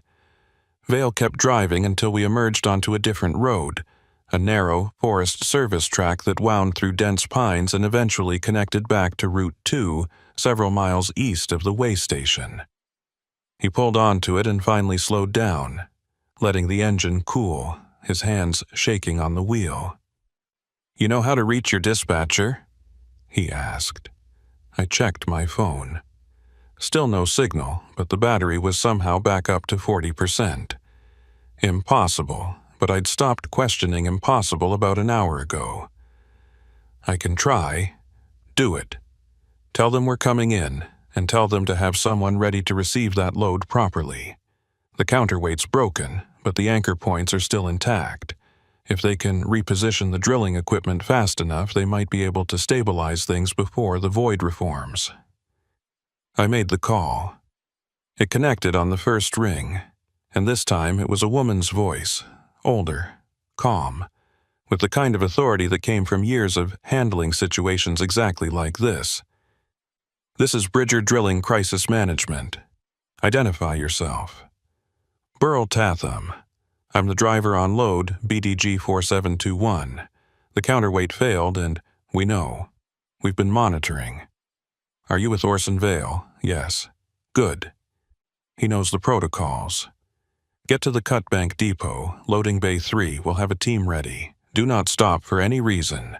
Do not deviate from Route 2, and do not respond to any transmissions that claim to be from us. We'll contact you when you're within 10 miles. Understood?" "Understood." The line went dead. I looked at Vale. "They're expecting us." He nodded and pulled back onto Route 2, heading east through the storm. The drive to Cut Bank took 3 hours, 3 of the longest hours of my life. Watching for lights in the mirrors, listening for voices on the CB, jumping at every sound and shadow. But nothing followed us. The storm eventually broke, visibility improved, and by the time we rolled into Cut Bank just after midnight, it felt almost normal. Almost. The depot was lit up like a prison yard, floodlights on every building, armed security at the gates, and a team of technicians in hazmat suits waiting by loading bay 3. They directed Vale to park the plow, then swarmed my Freightliner, disconnecting the trailer with practiced efficiency and towing it into the bay. Through the open door, I could see equipment I didn't recognize. Massive industrial scales, computer arrays, things that looked like they belonged in a physics lab rather than a trucking depot. A woman in a white coat approached, mid-50s, steel-gray hair pulled back in a tight bun, eyes that had seen things and learned not to flinch. "Mr. Tatham, I'm Dr. Corrigan. I need you to answer some questions." I spent the next hour being debriefed, telling her everything that had happened from the moment I left Cut Bank that morning until Vale pulled me out of the way station. She listened without interrupting, occasionally making notes on a tablet, and when I finished she was quiet for a long moment. "The void you described," she said finally, "did it appear to have any structure? Any pattern to how it expanded?" "It pulsed, like breathing. And there were threads, really thin lines of light, holding it in place." She nodded, like I'd confirmed something she already suspected. "Those were containment filaments. The counterweight maintains them through quantum entanglement. Don't ask me to explain the physics, I barely understand it myself. What matters is that when you shifted the load, when you broke the balance, you destabilized the entanglement and the filament snapped. The void started expanding into normal space, and if Vale hadn't collapsed it when he did," she trailed off, "what would have happened? Best case scenario? Everything within 20 miles gets pulled into a pocket dimension where physics doesn't work the same way. Worst case? The void keeps expanding until it reaches critical mass and collapses into a genuine singularity. Black hole, right here in Montana." I felt sick. "And you people knew this was possible? You've been sending trucks over Marias Pass with these things in the trailers." "Not things. Plural is incorrect. There's only one void, and it's stationary. The pass itself, specifically the area around the summit, sits on top of it. We don't fully understand why, but the geological surveys show massive gravitational anomalies, quantum fluctuations, all the hallmarks of a weak point in space-time. The highway construction in the 1920s must have disturbed something, created a tear, and it's been growing ever since. So the counterweights are temporary measures. We send them through periodically to measure the void's expansion rate and reinforce the containment. Usually, it's automated, remote-operated equipment that doesn't require human drivers. But sometimes the system fails, the automation doesn't work, and we have to send someone through manually." She looked at me. "You weren't supposed to be on that run. The original driver, Eugene Adderley, he's one of ours. Trained for this. He would have known how to handle the weight shift, would have recognized the signs before it became critical. But someone tampered with his truck, drugged him, and put you in his place." "Who? Why?" "We're still investigating. But whoever did it knew about the void, knew about the counterweight protocols, and knew that putting an untrained driver on that route would likely result in a containment failure. We think there's a group. We don't have a name for them, but they've been interfering with our operations for years. They believe the void should be allowed to expand, that it's a natural phenomenon we're foolishly trying to contain." I thought about the figures at the way station, the thing wearing Drummond's face. Are they human?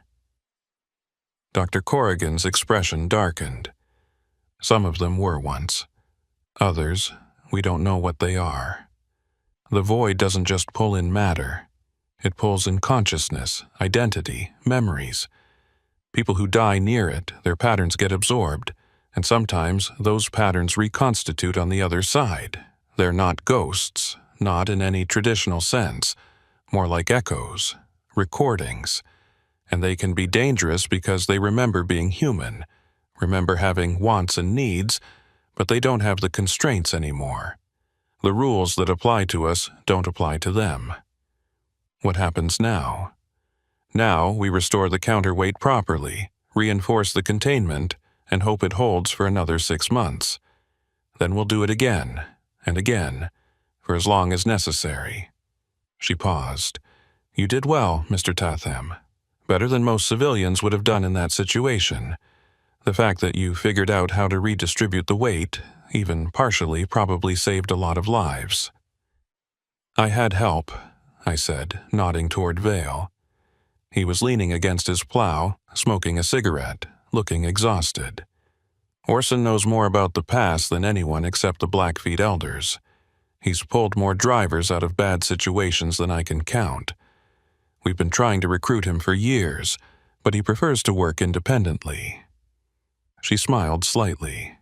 Says he doesn't like being told what to do. By the time they finished with my debriefing, it was nearly 3 a.m. They offered me a room at a company facility in town, medical evaluation, compensation for damages to my truck, and a non-disclosure agreement that came with enough zeros to make me forget most of what I'd seen. I signed it. Not because of the money, but because I knew nobody would believe me anyway. Who would? Dead women standing on highways, voids that eat reality, figures wearing human faces like masks. It sounded insane even to me, and I'd lived through it. They released me around dawn. My Freightliner was totaled. The suspension damage from the weight shifts had cracked the frame in 3 places, and the trailer was a complete loss. Insurance would cover some of it, the company would cover the rest, and I'd be assigned a new rig within a week. Everything back to normal, like nothing had happened. Except I knew better. I spent the next 3 days in a motel in Cutbank, sleeping fitfully, jumping at every sound. On the 4th day, Vale came by. He knocked on my door around noon, and when I opened it, he was holding 2 cups of coffee and a newspaper. "Thought you might want to see this," he said, handing me the paper. The headline read, "Avalanche closes Marias Pass. Highway may remain shut for weeks." Below it was a photo of the pass showing massive snowdrifts and what looked like a rock slide that had buried both lanes. The article talked about record snowfall, unstable conditions, the need for extensive geological surveys before the road could be safely reopened. "Convenient," I said. "Yeah, they do that sometimes. Close the pass for maintenance or weather when they need to run operations without civilian interference. This'll give them time to stabilize the void properly, reinforce the containment, maybe install some additional monitoring equipment. And the way station, being dismantled. Whatever was operating it, whatever was wearing Drummond's face, it's gone now. Real Drummond's recovering, by the way. Woke up 2 days ago, no memory of the last week. They're calling it a medical miracle." I sipped the coffee. It was terrible, but it was hot. "You gonna keep doing this? Running interference, pulling drivers out of situations they don't understand?" Vale shrugged. "Someone has to. The pass isn't going away, and neither is the void. Long as there's a road through there, there's gonna be incidents. Might as well be someone who knows what they're dealing with. You ever think about just closing the road permanently? Routing traffic around it? Been suggested. Gets rejected every time. Too much money invested in the infrastructure, too many communities that depend on the through traffic. And besides, closing it doesn't solve the problem. Just means nobody's watching when things go wrong." He finished his coffee and stood up. "You gonna keep driving?" I'd been asking myself the same question for 3 days. The smart thing would be to quit. To find some nice, safe warehouse job where the worst thing that could happen was a forklift accident. But driving was all I knew, all I'd ever been good at. And despite everything that had happened on Marias Pass, I wasn't ready to give it up. "Yeah," I said, "I'll keep driving, just not through Montana for a while." Vale smiled. "Can't say I blame you, but if you ever need anything, you've got my number." He handed me a business card, plain white, just a name and phone number, nothing else. Day or night, I mean it. I took the card and he left. I sat there for a while, looking at it, then tucked it into my wallet behind my CDL, just in case. 2 weeks later, I was back on the road. New rig, new routes, staying south of I-90 and east of the Rockies. I told myself I was just being cautious, avoiding winter weather, taking loads with better pay. But I knew the real reason. I wasn't ready to go back to the mountains. Wasn't ready to risk encountering another thin place, another void, another situation where the rules stopped making sense. But 3 months after that, I got a call from dispatch. Special load, they said. High priority, excellent pay, and they specifically requested me by name. The pickup was in Great Falls, the delivery in Kalispell. The route went straight through Marias Pass. I should have said no.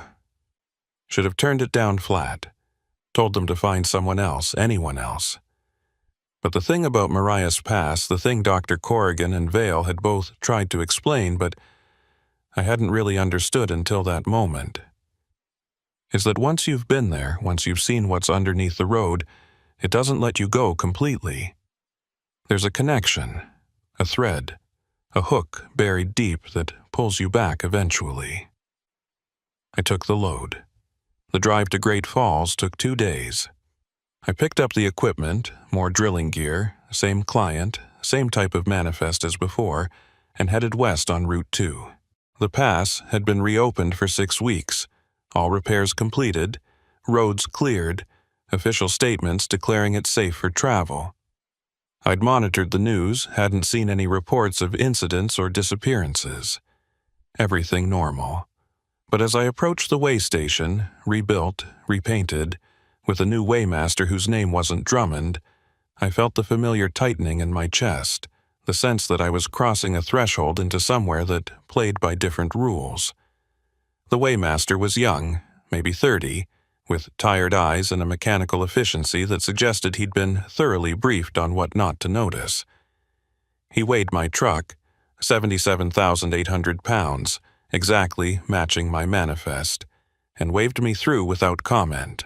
I drove past the spot where I'd seen the dead woman standing in the road, past where Vale had smashed his plow into the void, past where the thing wearing Drummond's face had tried to pull me into the nothing, and I kept waiting for something to happen, for lights to appear in my mirrors or figures to emerge from the trees, or the CB to erupt with voices that shouldn't exist. But nothing did. The pass was quiet. The storm that had raged for days was gone, replaced by clear skies and weak winter sun. I made it to the summit, started the descent, and 3 hours later I was in Kalispell offloading the equipment, signing the delivery papers, collecting my pay. Normal, safe, boring. I should have felt relieved.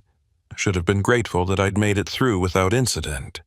That whatever lived in the thin places under Marias Pass had decided to leave me alone this time. But instead, I felt watched, measured, like I'd been allowed to pass as a courtesy, a professional respect between predator and prey, who'd faced each other once and lived to tell about it. And I knew, with absolute certainty, that the next time wouldn't be so easy. I still drive that route sometimes. Not often, but occasionally, when the money's right, or the scheduling works out, or I just need to prove to myself that I'm not afraid. And every time I approach the pass, I check my mirrors more carefully than usual. I monitor the CB more closely. I keep Vale's card in my wallet, and Dr. Corrigan's emergency number programmed into my phone. Because the void is still there. The thin places are still thin, and the things that live in between worlds are still waiting, watching, learning. The balance holds, for now. But I've seen what happens when it breaks, and I know that eventually, inevitably, it will break again. The question isn't if, it's when, and whether I'll be close enough to help when it does, or far enough away to survive.